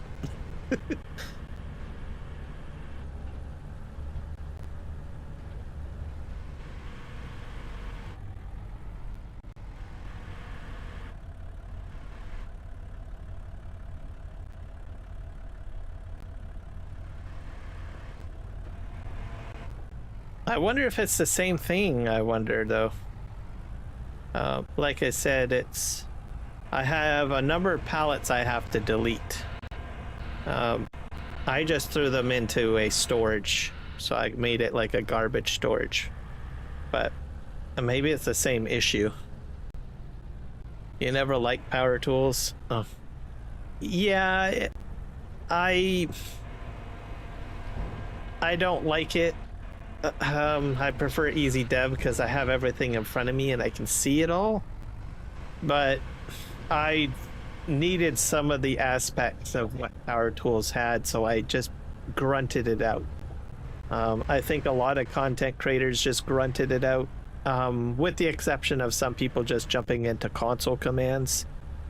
I was not interested in memorizing console commands, so I thought, well, I'll go with power tools and. But once easy dev tools comes, man, oh man, I'm telling you.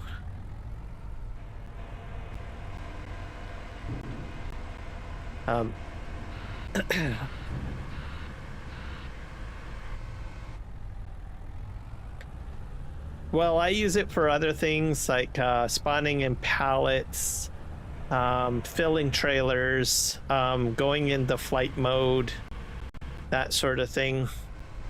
But Easy Dev I used a lot to do my tutorial videos. So as you probably had noticed, I haven't really done a lot of any tutorial videos for Farming Simulator 25. And that's just simply because the Easy Dev tools wasn't available. So I might be more interested in doing some tutorial videos once the tool comes out.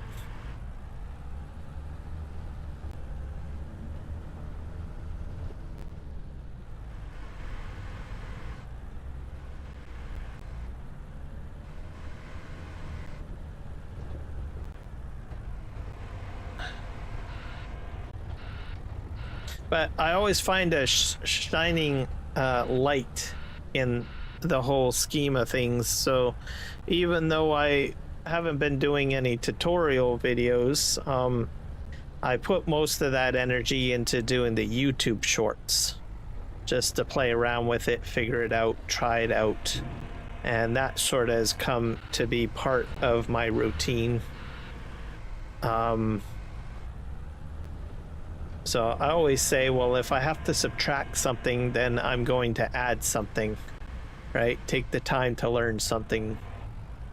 And that's sort of what I did.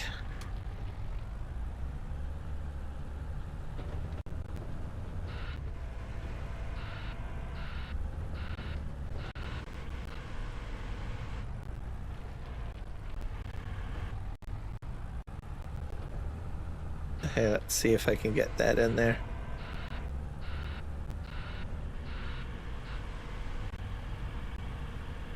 I don't know why.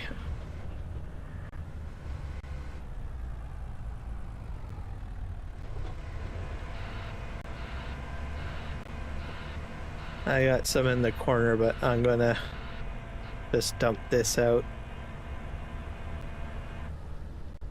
But yeah, once Easy Dev Tools comes out, then I'll go into doing probably maybe some tutorial videos, perhaps. Because like you said, it's a great tool for setting up fields and doing tests and stuff like that. And I think that's one of the beauties of it.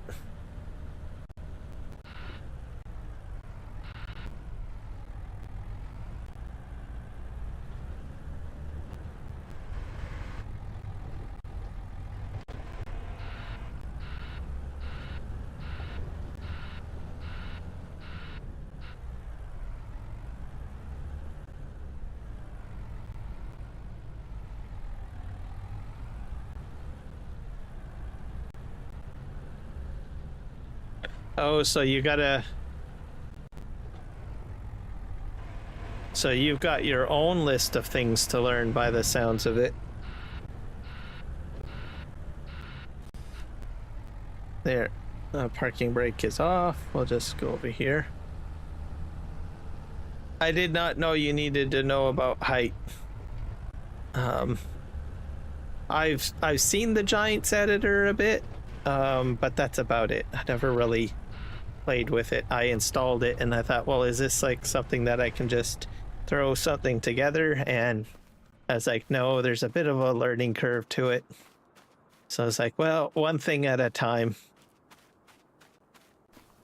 Maybe one day I might make a map. I think I probably would do a map.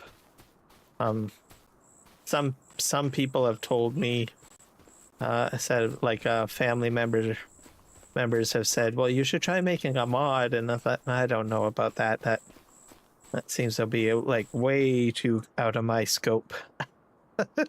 So I think I might start with if I do anything for creating, it'll probably be a map. I think I would enjoy the creation aspect of it, like the landscape and stuff. GKX, yo, hello, welcome in.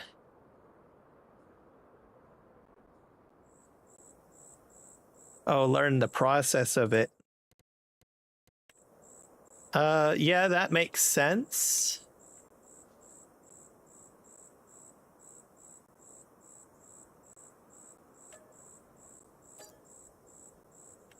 Understanding the process of it is good.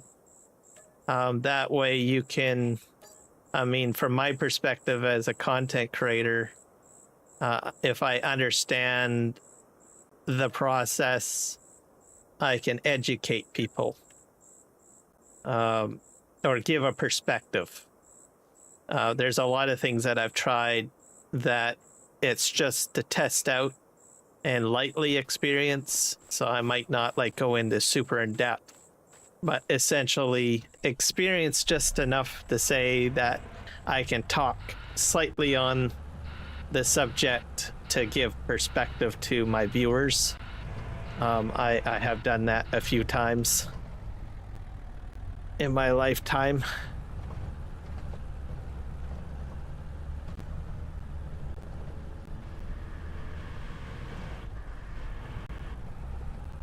And we got stone cleanup here.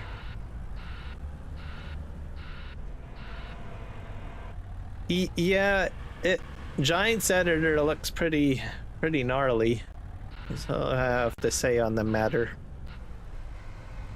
I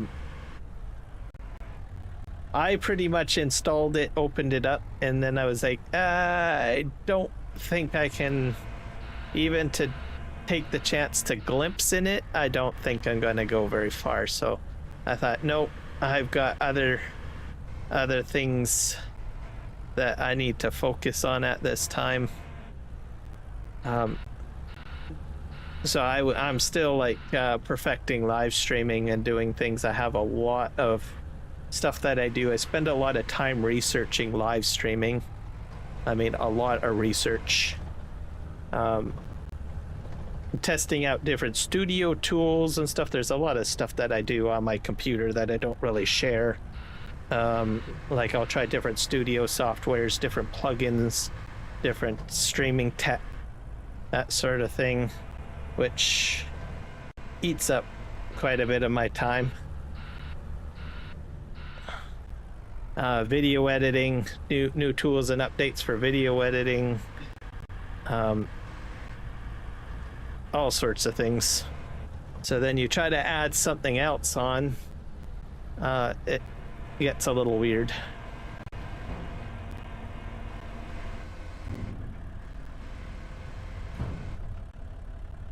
Okay, I gotta take a quick break, and I'll be right back.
All right, I am back.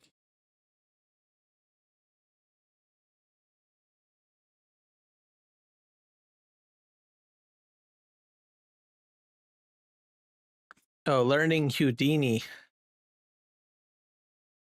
Oh, I've never heard of you. See what Houdini looks like.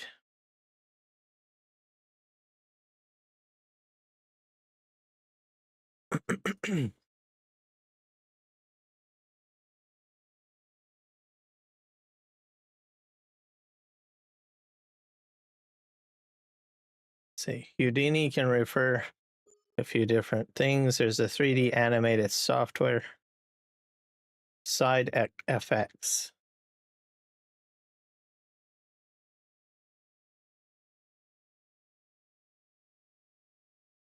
Oh.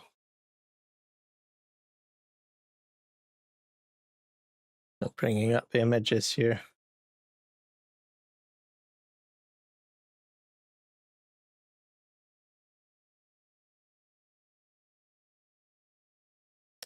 That almost looks like almost slightly looks like DaVinci Resolve to me, a little bit. My video editing program where you've got like so many bells and whistles that you don't know what to do with. That's crazy. It's a 3D world building tool by the looks of it. Well, 3D modeling. Huh.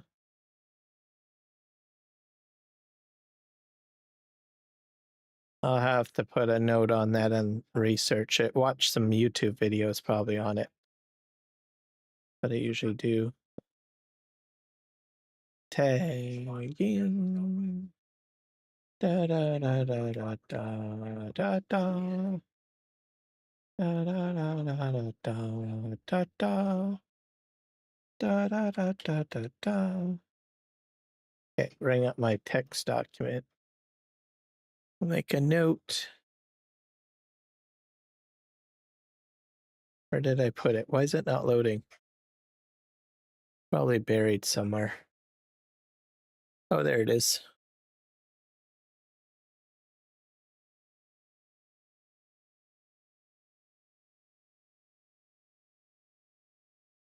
Houdini 3D software.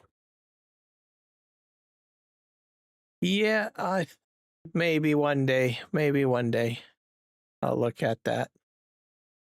I'm still trying to figure out DaVinci Resolve, my video editing program. So, and they keep on coming out with new updates all the time, so I have to learn new stuff.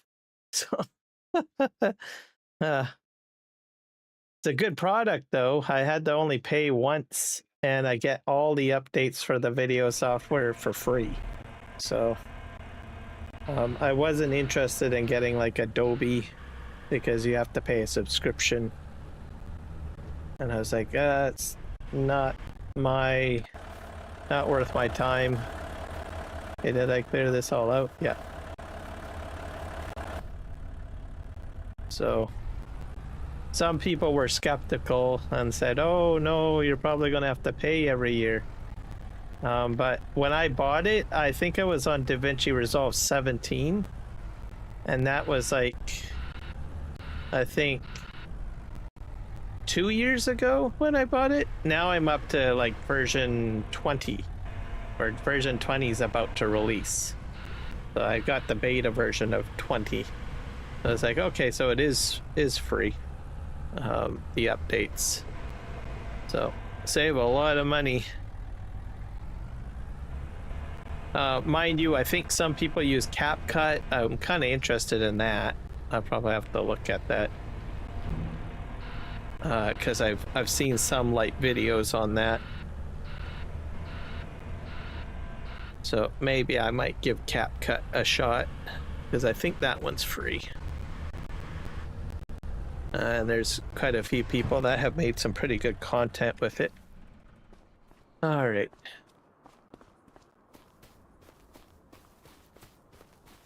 Okay, so we're going to start filling this up, but we got to go down the slope.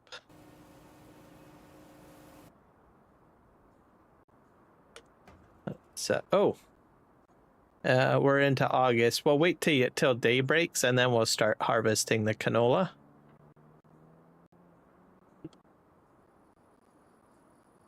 Here we are.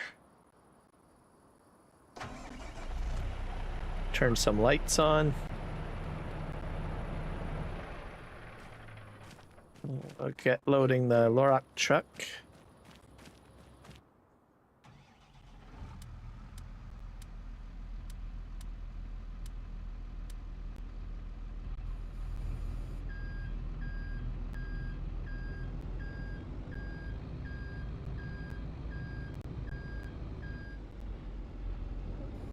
This is going to be a bit tight.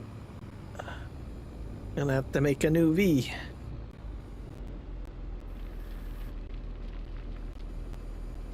I gotta back up. I don't want to go into the loose ground.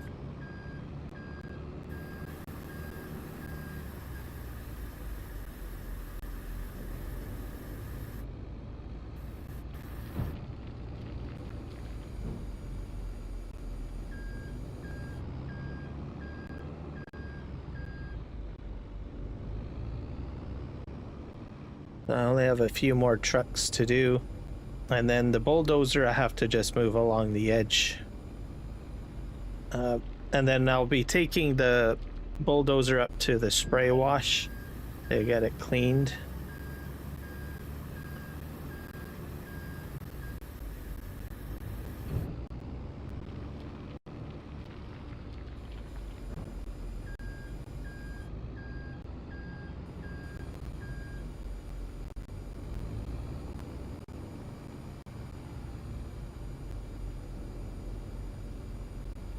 Get this empty out.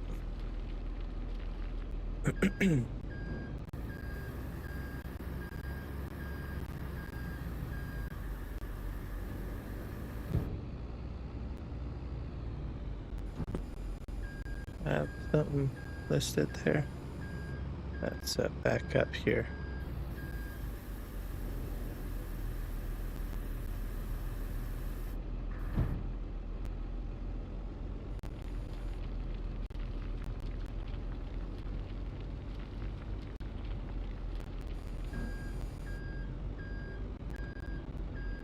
Learned a lot from Ola Haldor. He is an awesome mentor. And is that for Houdini?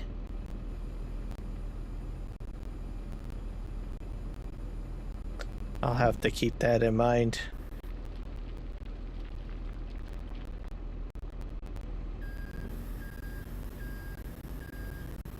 As long as I can draw inspiration from someone, usually it makes it a little easier to learn something.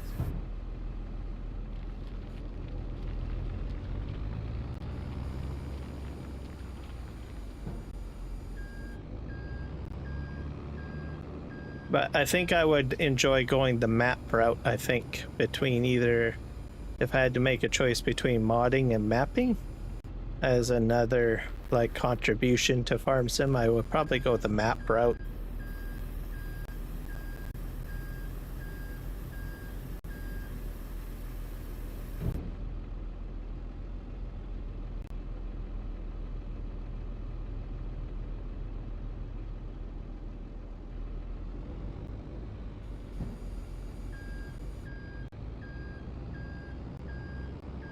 For some reason, working with landscapes and scenery and stuff like that, I think is kind of cool. Okay, is this... oh, I made a mess. See if I can back up further. We're going to try to push this material down a bit.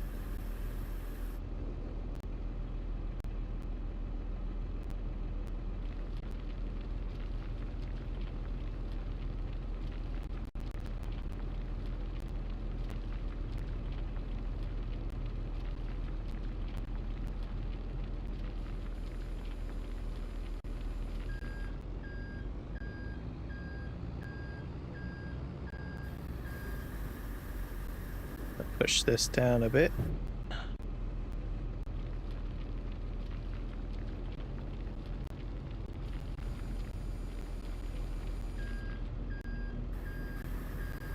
Clean up my pile, basically, so I don't have so much of a mess everywhere.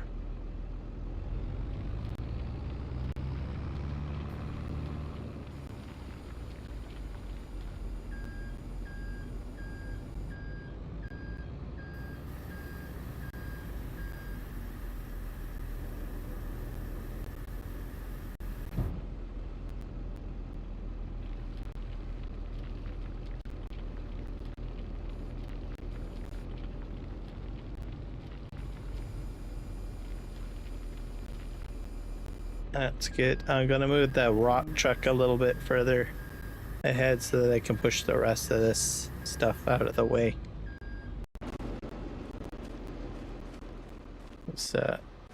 I spilt a bit.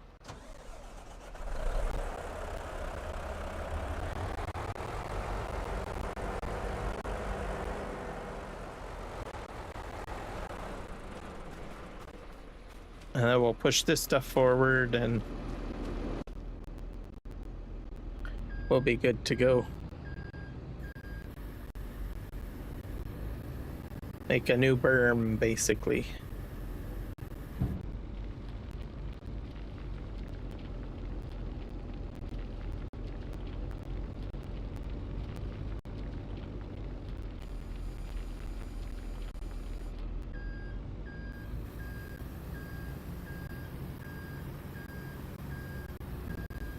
I think I got it all, did I? Yeah, I think I did. I'm gonna park this over here.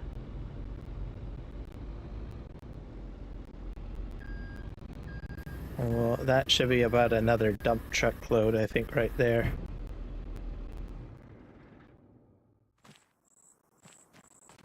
So we're gonna take this haul truck. So usually this is compact and you can drive on here pretty smoothly, but driving on here can be a bit interesting.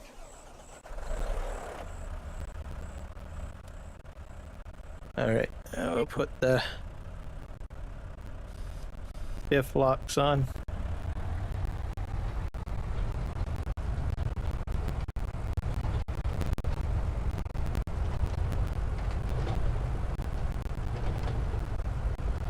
So it's gonna be pretty ready. There we go.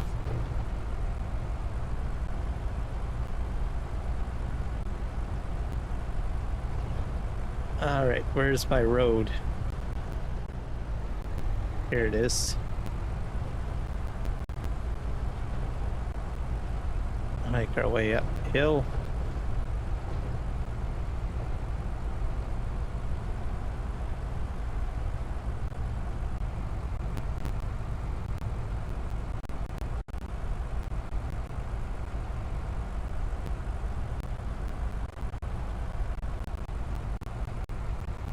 Yeah, these stones are pretty heavy.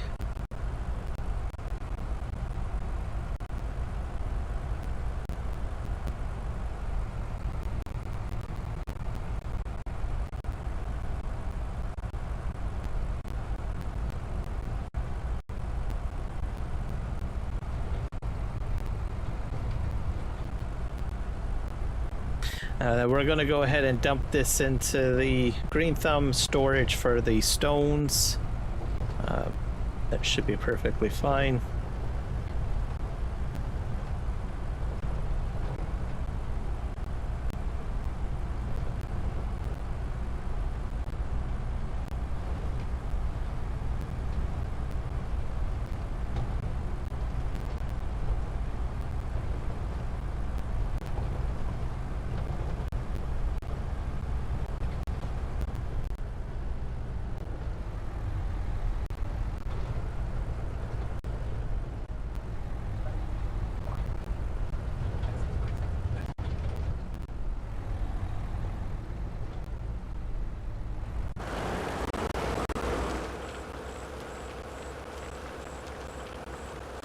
There we go. Just imagine, you know, you get like several trucks coming in like this, unloading or filling up.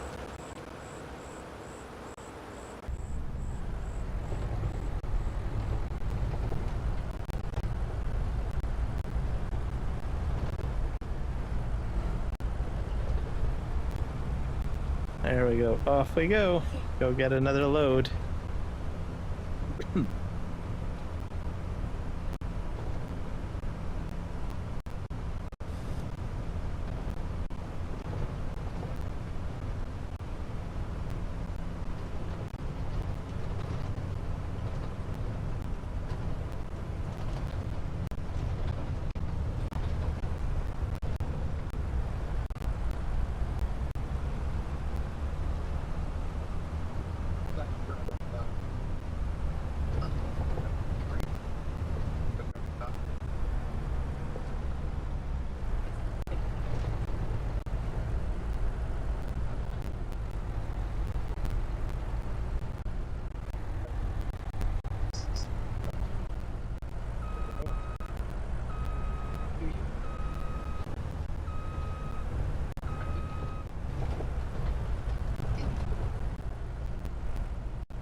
All right, let's get in here.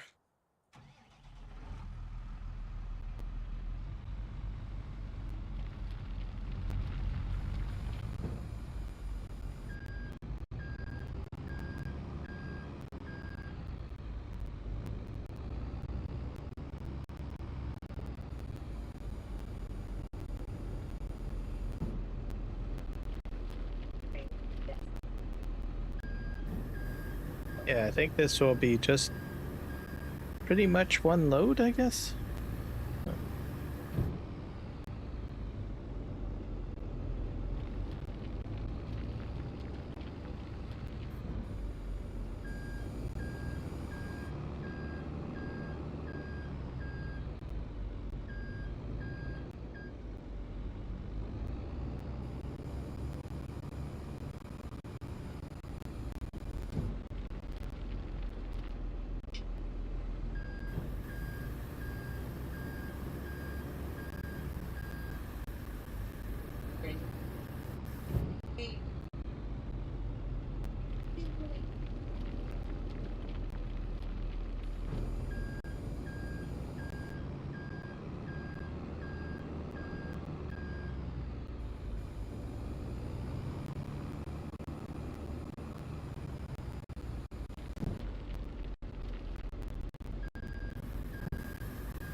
Reverse up a bit more. I'll probably have to push that stuff down this way.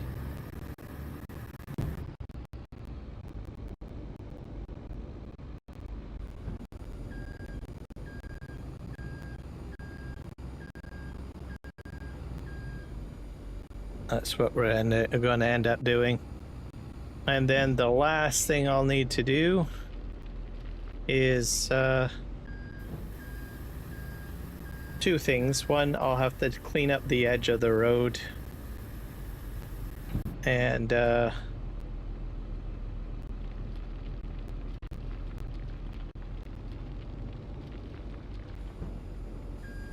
actually, I'm just going to make a new pile.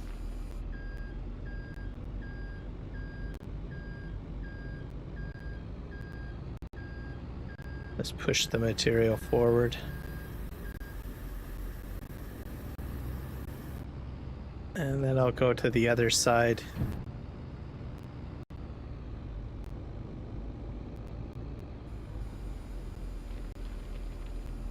I'll push that material forward. Yeah, we're doing well.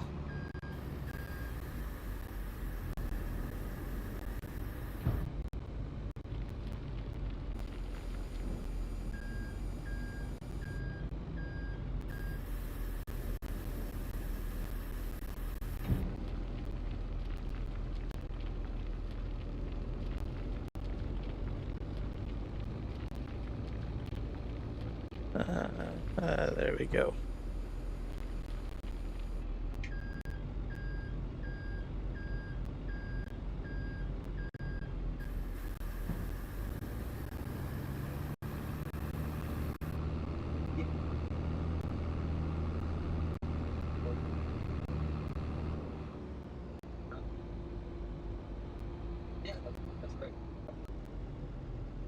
Push this stuff down.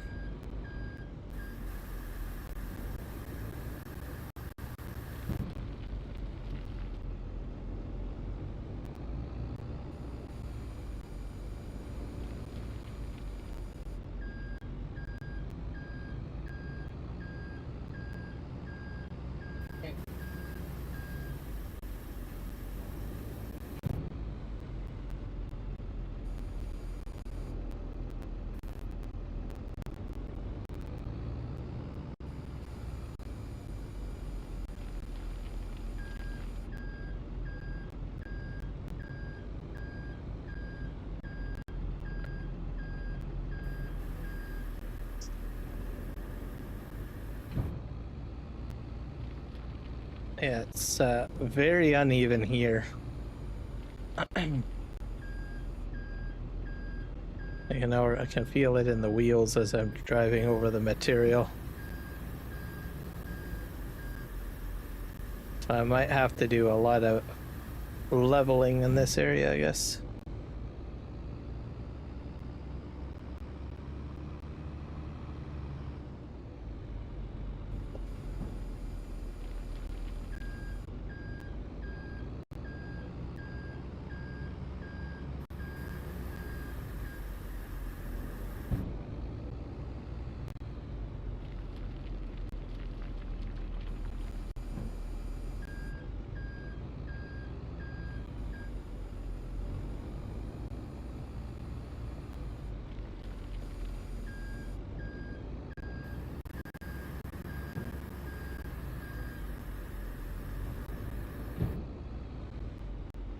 Let's just turn here.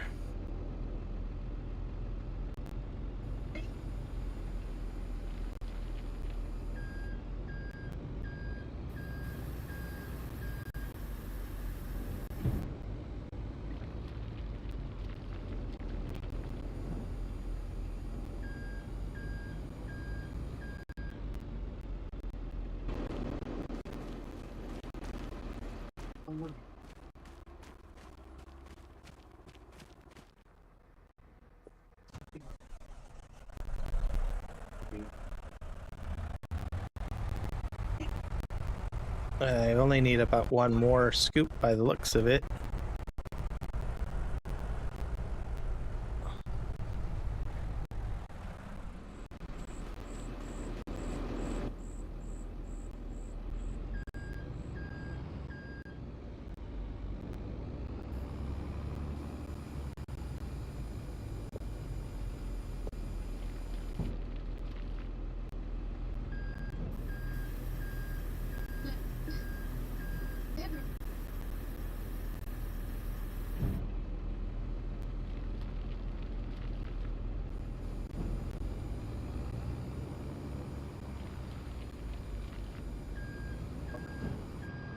Let's push this stuff forward.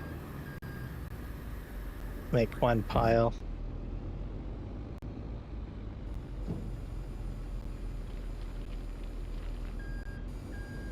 Yeah, it's gonna turn out good. Da da da da da.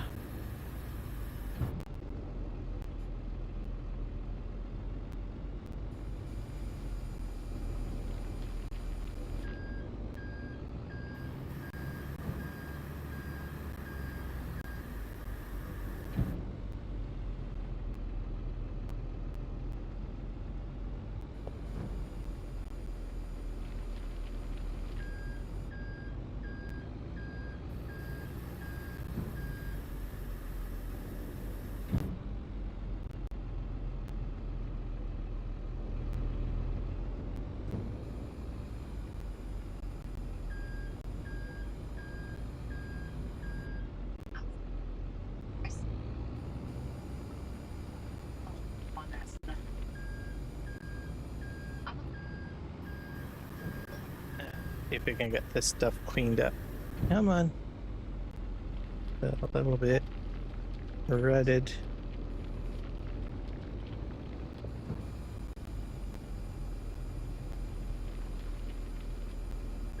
There you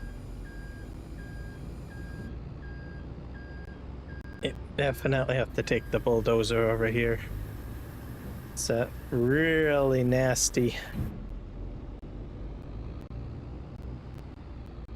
Oh, I'll be going down the entire edge anyway, so that's all of the aggregates out of the way.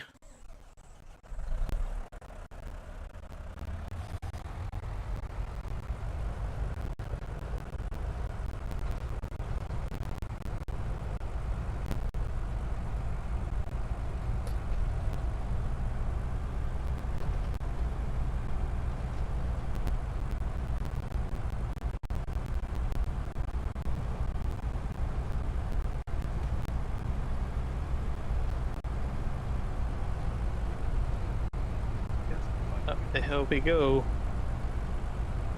Go, go, go, go, go.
There we go.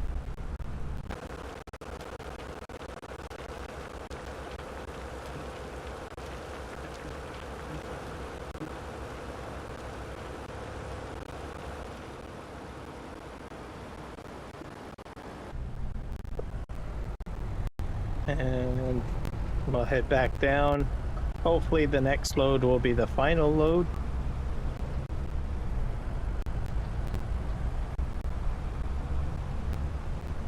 And then all we need to do is just shore things up.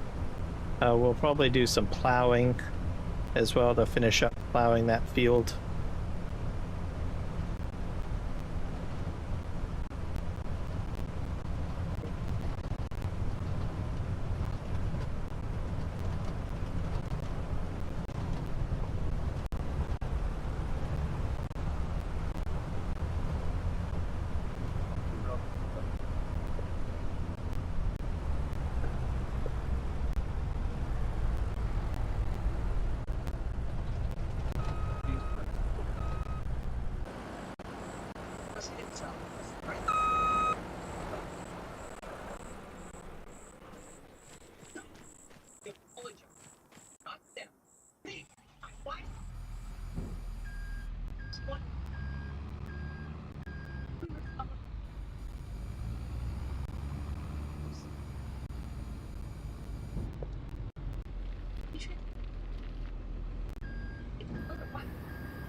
Can I get, maybe it'll be 2 loads? Yeah, it's possible. I'll be coming back down for the remaining bit, I think. That's my guess anyways.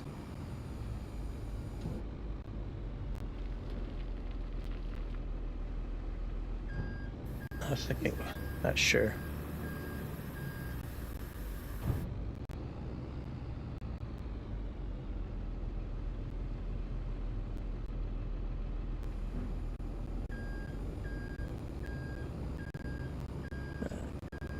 Having a hard time to get that stuff. That's what happens when you get like uneven cavitation in the ground textures. Makes it very difficult to pick up the material.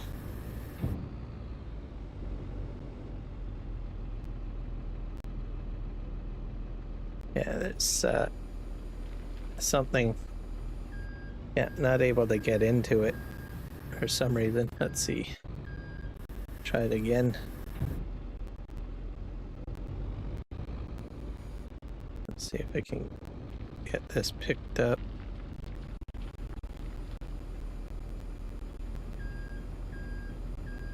Come on. Okay, good. I was getting concerned for a moment there. I was like, I don't know if this is going to work. And up by the slope is a bad idea too. I'm gonna don't move this away because it's hard to get the bucket into there.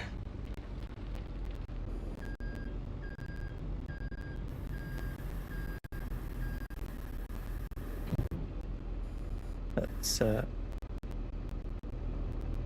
push this forward. I got a wee bit. There we go. I'll just move this further away from the edge. That way I can just do a couple of scoops and then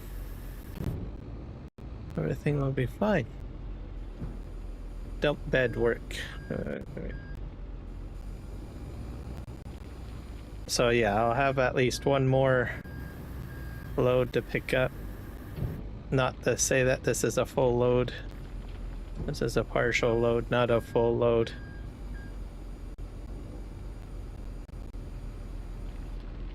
There, that works. Good. I wonder if I can get all of that into one scoop. That might be one scoop right there. Might as well get it all. Did I get it all? Ha ha ha ha ha. Perfect. Less work for me when I come back. All I have to do is just park the truck in front of the wheel loader and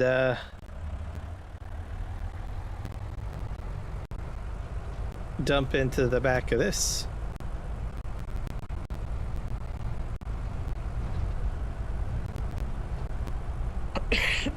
Quick and easy.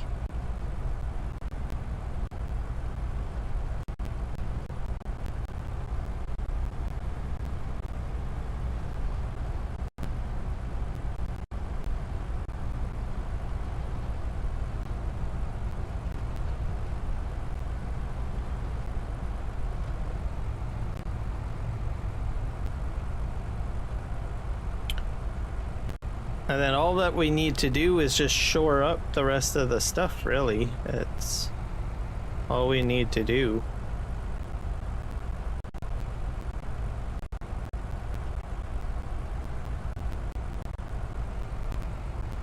That edge, anyways.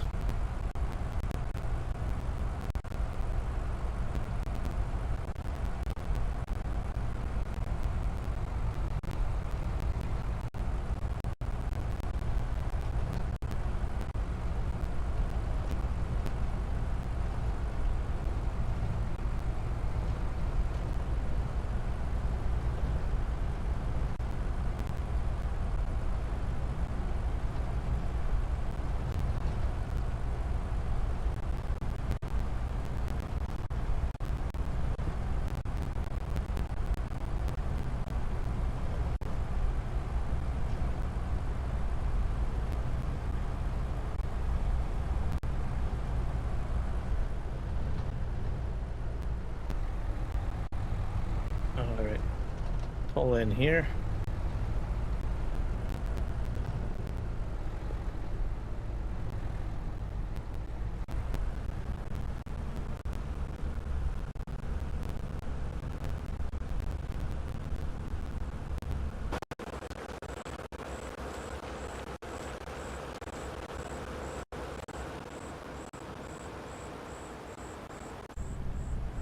Alright.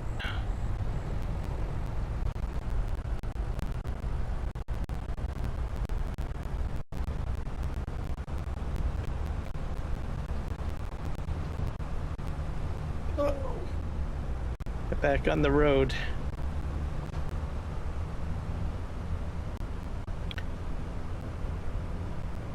Let's see, we're at almost 3 a.m. game time.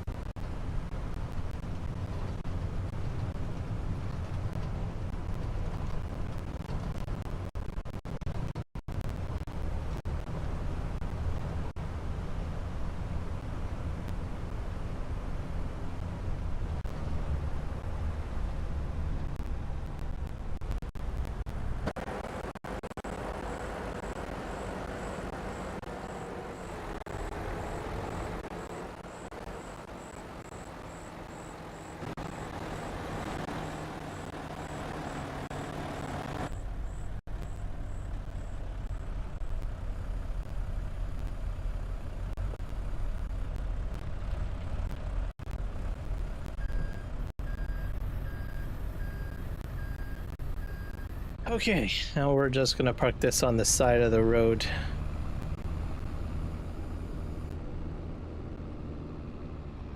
Sort of out of the way. Because the next action will be the bulldozer work. I will be taking this back to the lumber mill to get it washed up, as it's definitely muddy. And then we'll probably park it. I don't think I need to do any more digging down here, so I'll probably park it up where I've been dumping the aggregate. Oh, that was a bit of a crash. So that's the plan.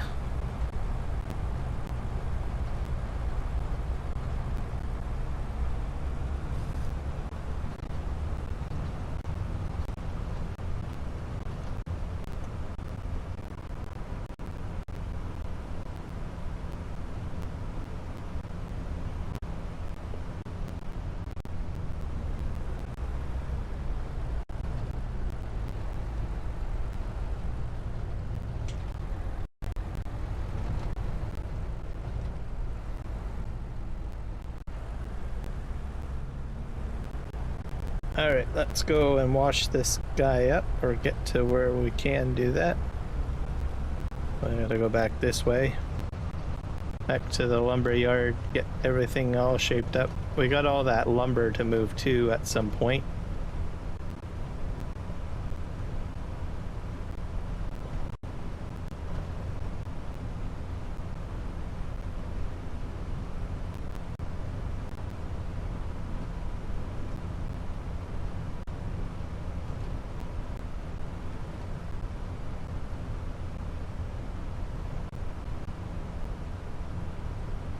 Alright, I'm gonna head this way. Hopefully there's no train. I did get hit by the train in my last episode. I guess I should have made a short video of that. Forgot to do that. Maybe I'll do that later. Oop. Another hit.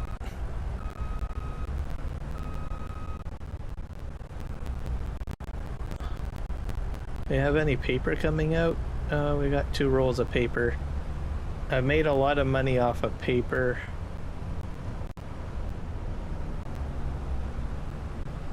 We gotta go this way. I'm gonna fill up. I'll be fine. Oh, I left greenhouse down. I forgot about that. I should get that operational. I put it down as a test, really. So this is, this won't fit in here. It's not wide enough. But you can take small tractors through here, some implements, trucks. Essentially, this is more like a truck wash, really. But I wish there was a much larger version of it so I could take heavy equipment through. Okay, where's my sprayer? Oh. I'll have to wheel up a bit.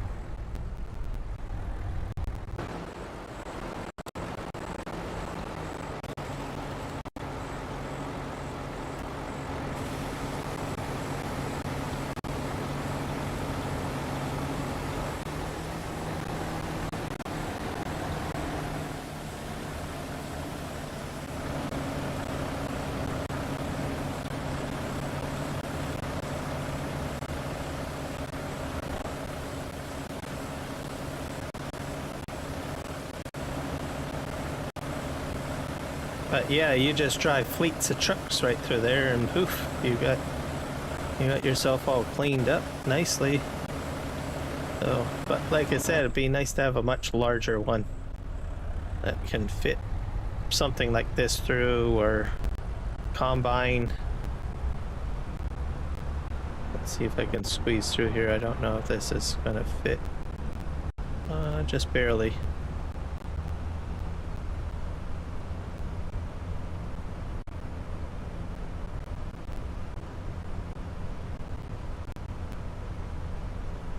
But just think of it, you got auto drive and you just have them just drive. You don't have to sit in the wash, it just touchless car wash just takes care of it right away.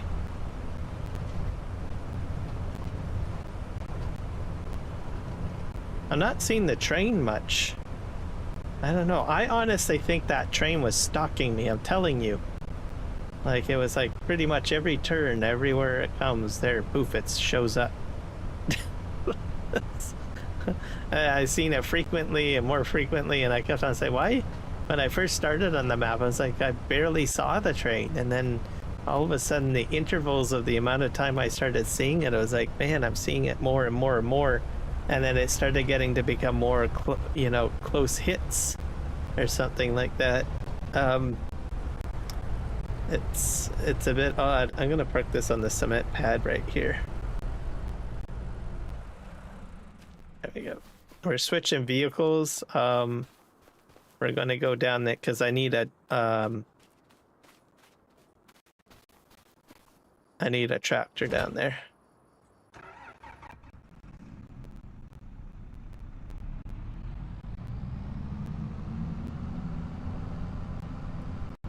Have to hook up my plow because I gotta finish up the plowing too.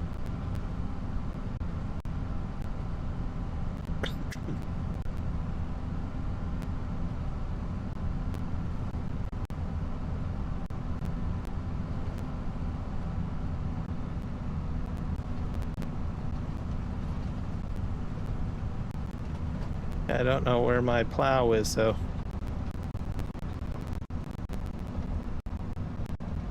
I think it's over here somewhere.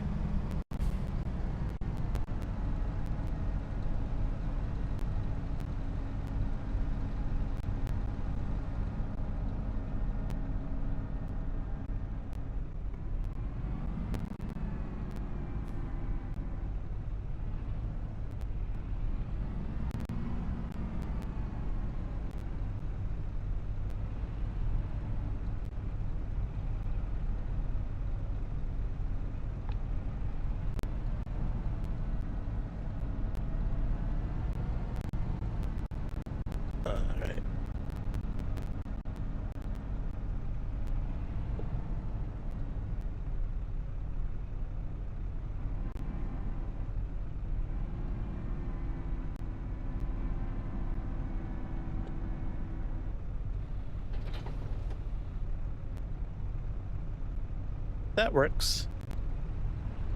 I'm gonna park this over here. And we're just gonna make our way down.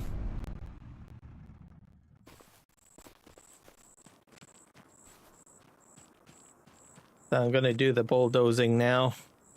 All the way along this edge, make sure it's like flat, even. Down here is not too bad, but look, there's rough spots there, and then over here we got waves in the soil. More rough spots here. And yeah, it's gonna get that all smoothed out. Some of this rough spot's not too bad, but do what we can. This thing needs cleaning. I have to.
I'll still have some ridging, but that's okay. Add some character to the side of the field, but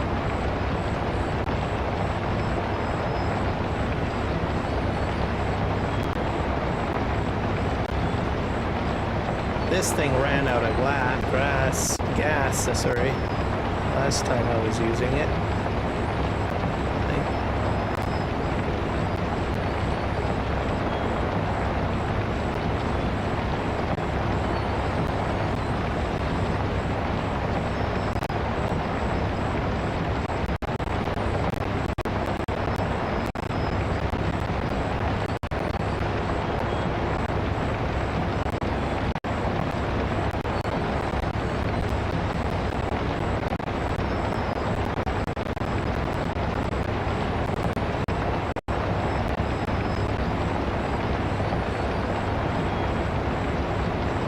Lots of resistance.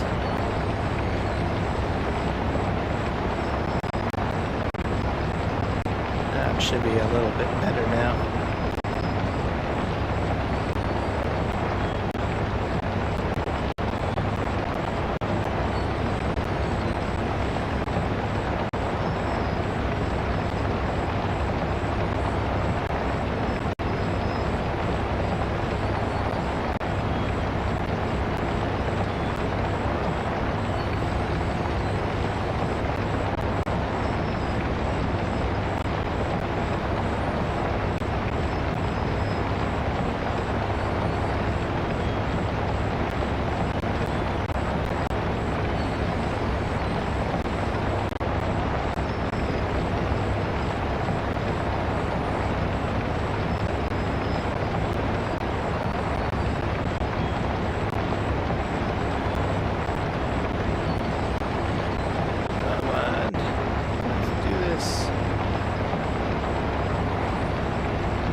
Should be good enough once I make my pass back, and I'll be able to jump into the tractor and square things up by doing the rest of the plowing, and we'll be good to go.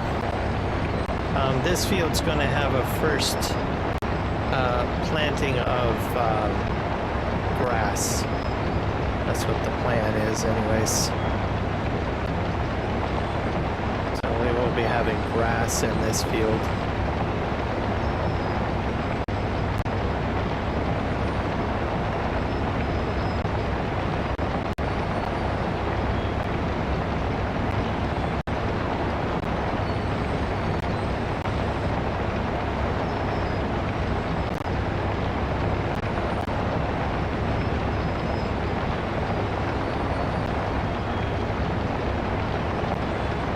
I missed a bit of stone. Oh well.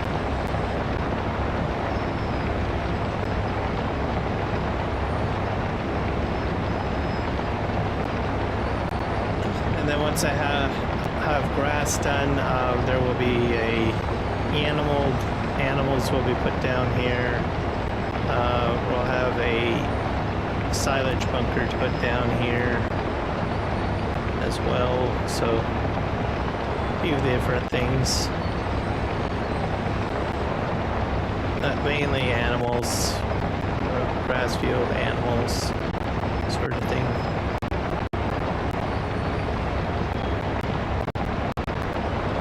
I missed another bunch of rock there.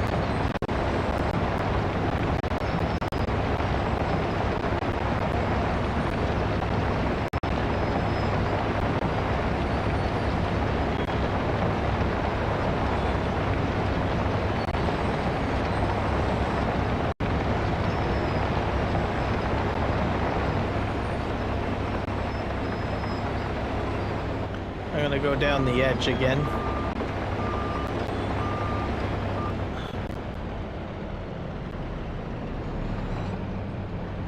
All the way to the end.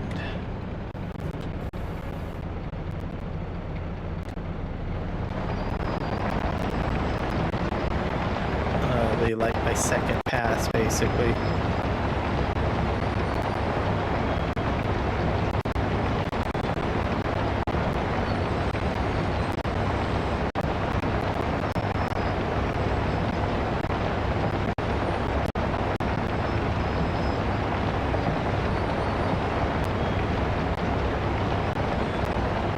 And this will be fairly smooth, pretty much.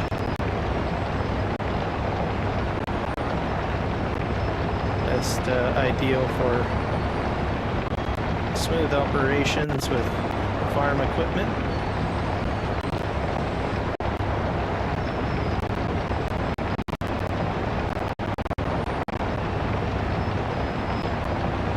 And then with the grass field, I'll be able to leave the sides of the fields at my farm alone. I won't have to cut there.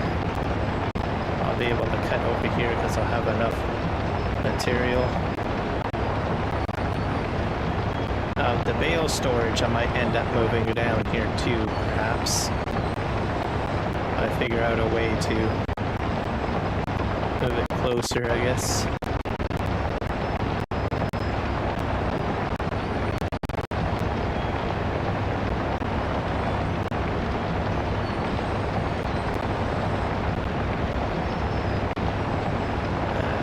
I've got enough room to put this on the low boy.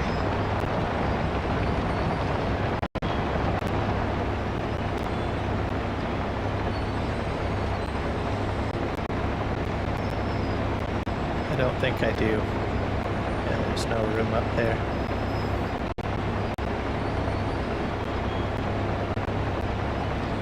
I'll have to transport this later, I guess.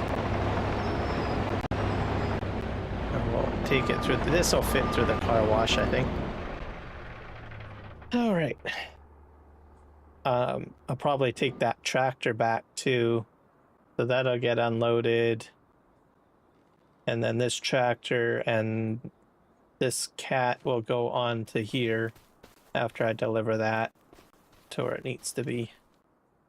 But for now, I'll get back to, I guess, doing some plowing.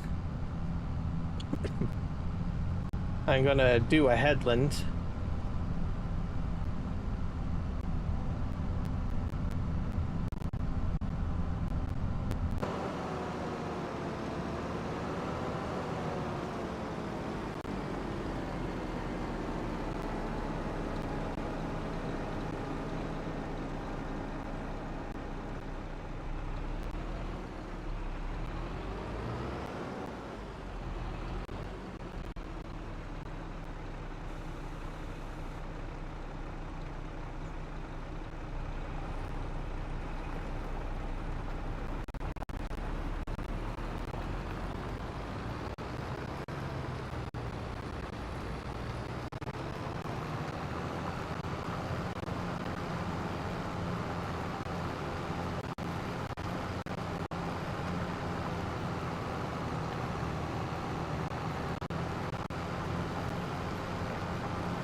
Have to line this field at some point.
So yeah, this whole area basically was all trees.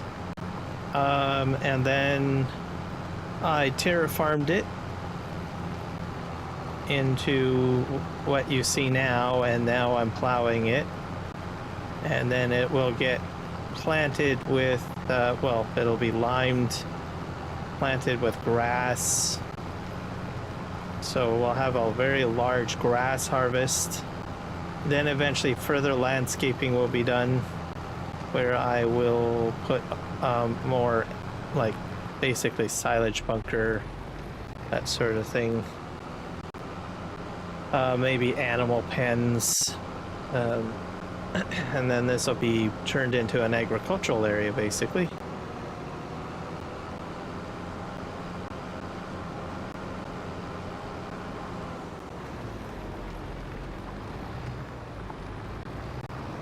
So very exciting. I did something like this in Farming Simulator 22 on PV Canyon Crossing. There was a lot. I started out on a very large forestry farm, so it was just trees, you know. I had some grass fields, and then some equipment, and then a lot of trees. So they go in there and chop it down. Terraforming eventually came out, and I was like, oh well, cool, I will just go in and start terraforming. And then I started making different fields, and yeah, it became very creative. And then here we are back again, kind of doing the same thing, but on a, well, PVRivers, a different map, and we're, well, within the same family of maps at least. And we're doing landscaping and stuff like that.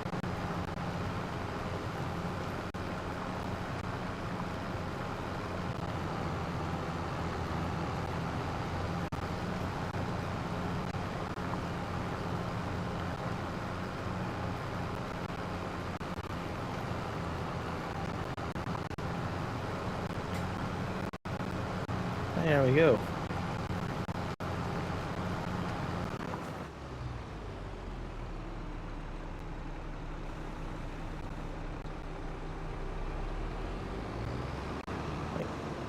With all of the plowing, I don't really see any rocks, which is kind of weird. Not really used to that.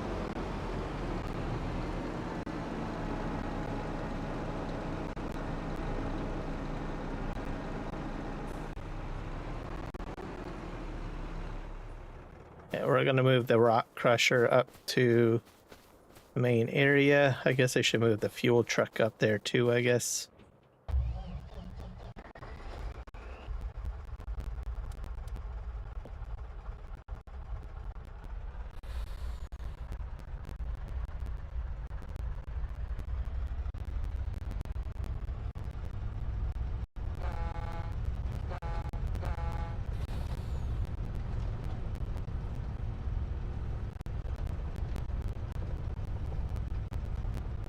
And then we'll go get the low boy brought up here too. Unload the rock crusher, which makes lime.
I also have the conveyor belt. I guess I should have to move up here too. Can't forget about that. I have a lot of pieces of equipment to move with the low boy.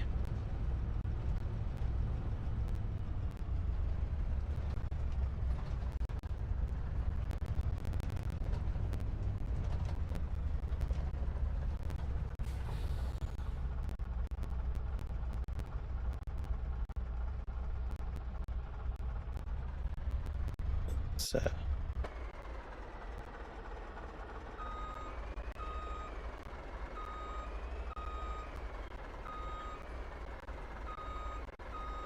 wonder if I can fit one more thing on there. No, I don't think so.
All right. Let's see how well that goes.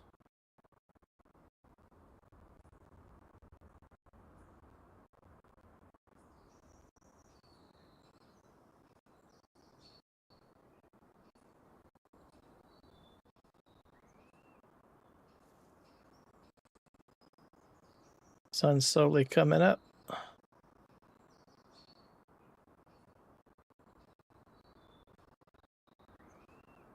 Well, let's get this off of here.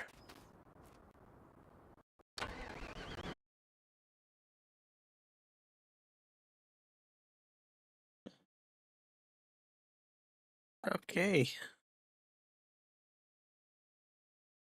I think we are now back. I hope. That was an odd hiccup.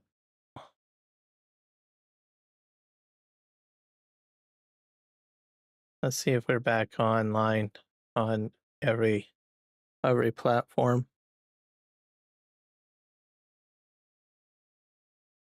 I'll go back into each, make sure that I'm still live streaming.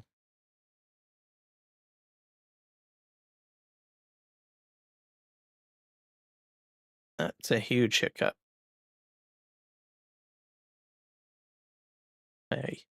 My software froze up. I was like, oh dear, that's not good.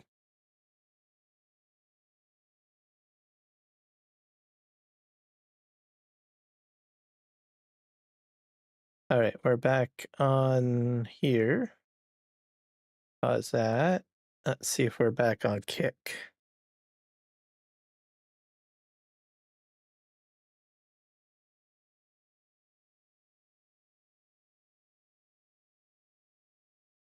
It's trying to connect to Kick. I think I'm back on Kick. Yep. Kick is back online. So there we go. I also got a follower on Kick. Who did I get?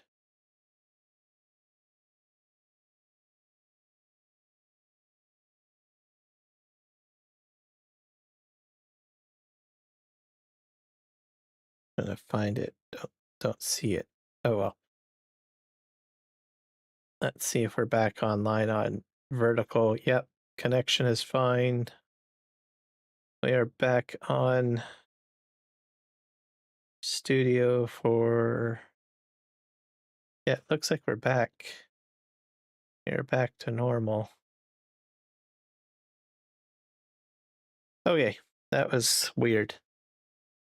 I don't know how long I had been out for, so I apologize.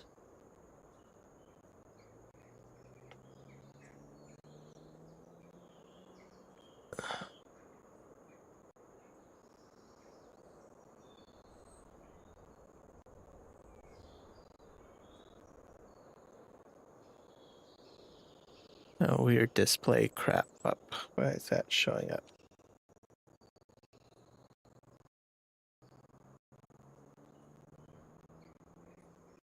Main, that's... Maybe it's the display capture that probably killed it. Let's disable. We're going to delete that source out, I think.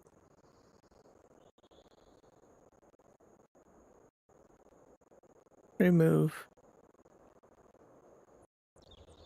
And whatever else. I think I got one over here too somewhere.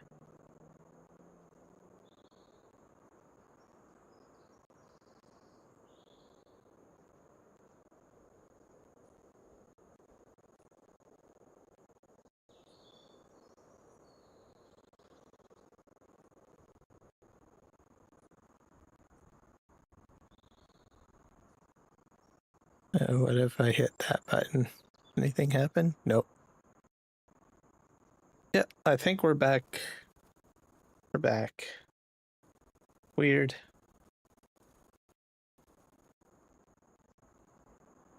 Alright, so in the meantime, I did get this up here. In case you guys are wondering. Without any issues. I just have to take my word for it. And we're going to park this front end loader over next to the other one.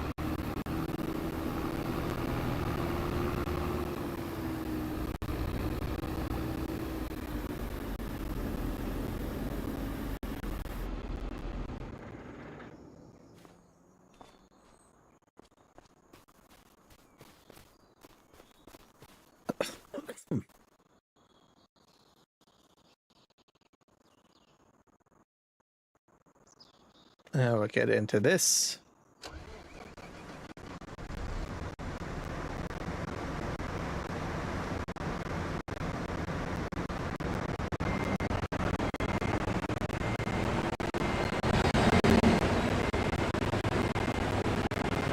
I'm going to park this one on this side.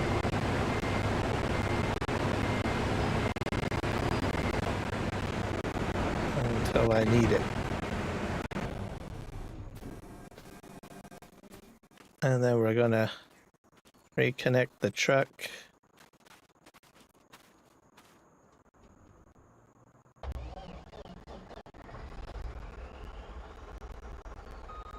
I think I'm going to reboot my game. So it's acting a little bit weird here.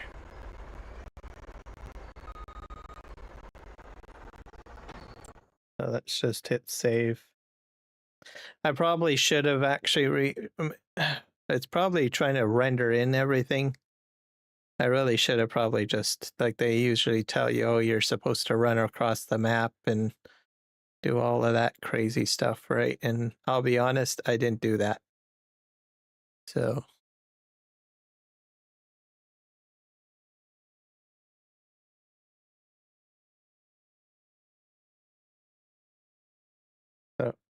I'm just going to hit save. and then we're going to reboot the game, reload it, and then I'll have at least a fresh. Something went wrong. It locked up OBS on me for some reason.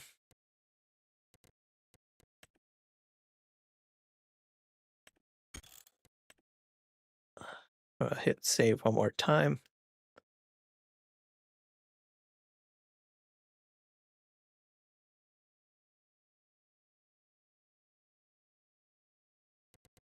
Hit quit.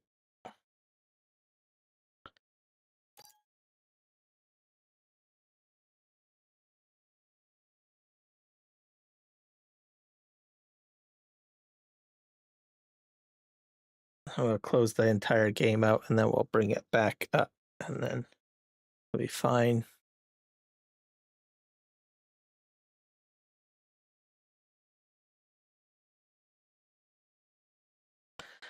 Yeah, because I did the. I wonder if there's any new mods. I didn't even check for that. Latest mods. See if there's anything in here. Info extension. No, diesel production. That's a handy little one. I already got a diesel production on the map, so water, canola, sunflower, soybean. Input. And there's this guy. And then these are from a few days ago. What's this? Okay. Never seen that brand name before. Okay, we're gonna quit and we'll reload the game. And then maybe things will be a little bit smoother. All right, we're good to go now. Let's reload the game and hope for the best.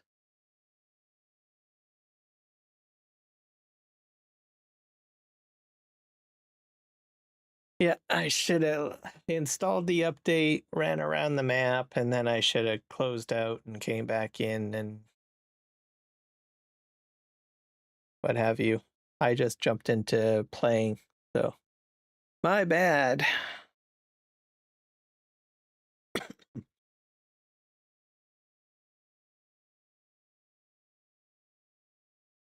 Especially if there's fixes, I suppose, too, right? You know, should reboot or restart.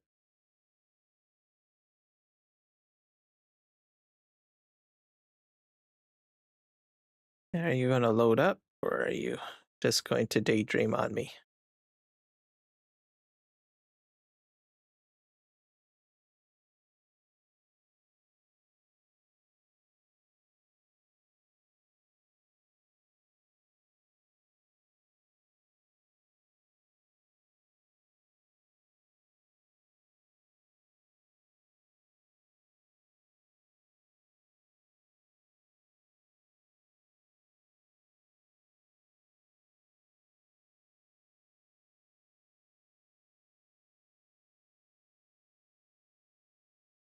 Hey, Reshade's doing some rendering here. It will be a moment.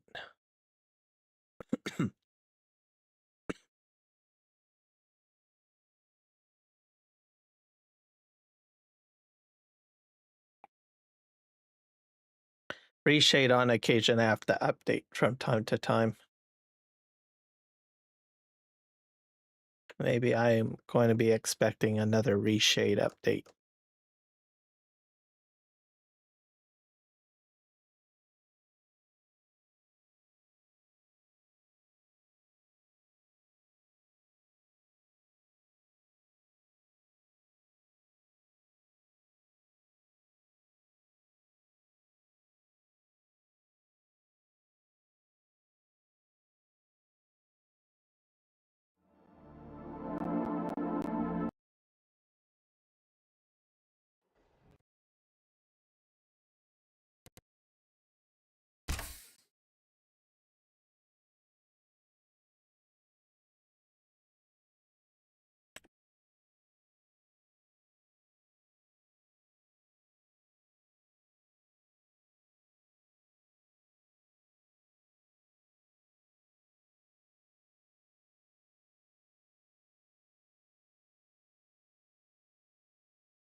All right.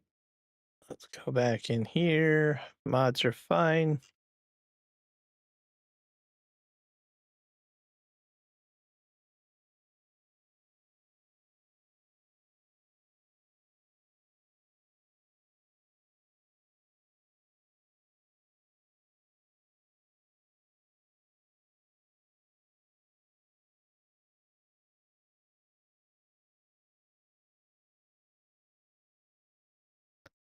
Come on. I'm not getting the bottom bar.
Feels better now.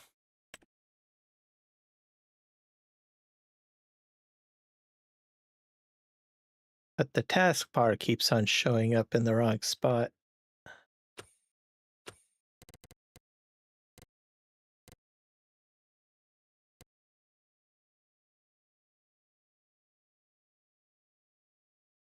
Wonder if I can move the taskbar.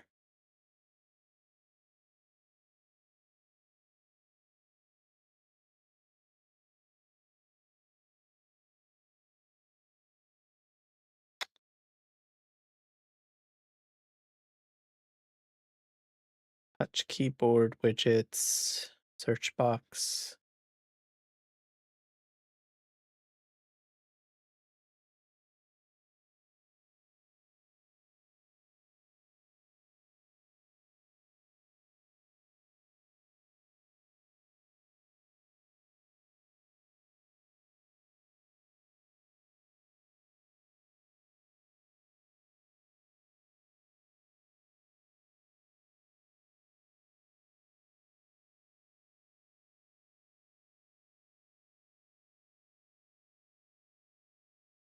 Nope, that's not it.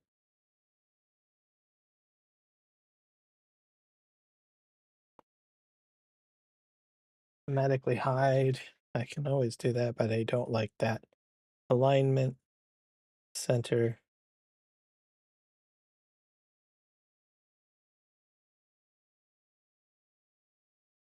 Left.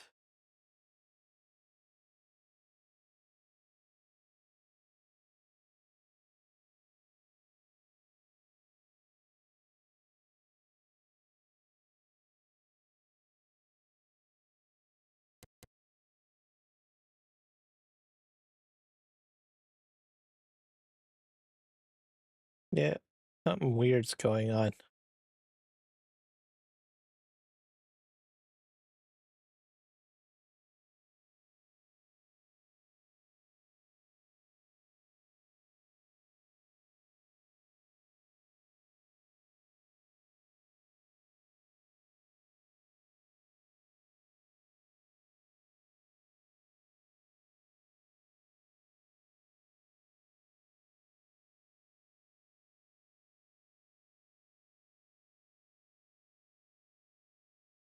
Let's try one more time, and if not, maybe I'll just call it a stream.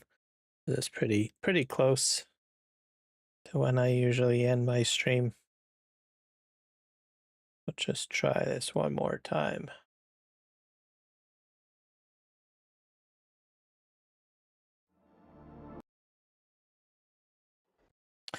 You know what I could probably try? Yeah, it's still doing it. I will try launching this through the mod organize FSG tool or mod assistant. We'll see if that helps.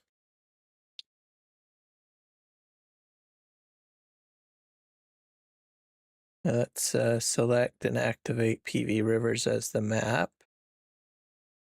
And then we're going to launch game and see what happens, I guess.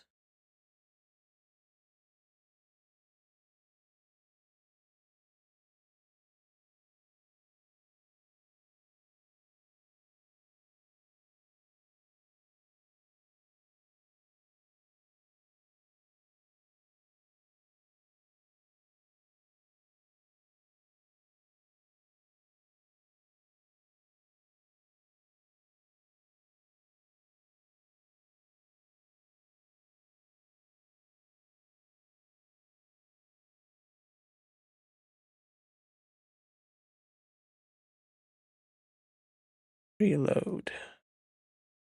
Reload. All right. Nope, it's still doing it. So, oh well. Hello, Rocket. Refresh my chat. Yeah, I think I'm going to just call it a stream. So, taskbar keeps on showing up at the bottom, which is weird. I've seen this happen before. Usually it gets fixed if I do like a full system restart, but I think it's about 30 minutes before I end my stream anyway, so I think I'll just call it there. So have a good one, everybody, and happy farming, and we'll see you in the next one.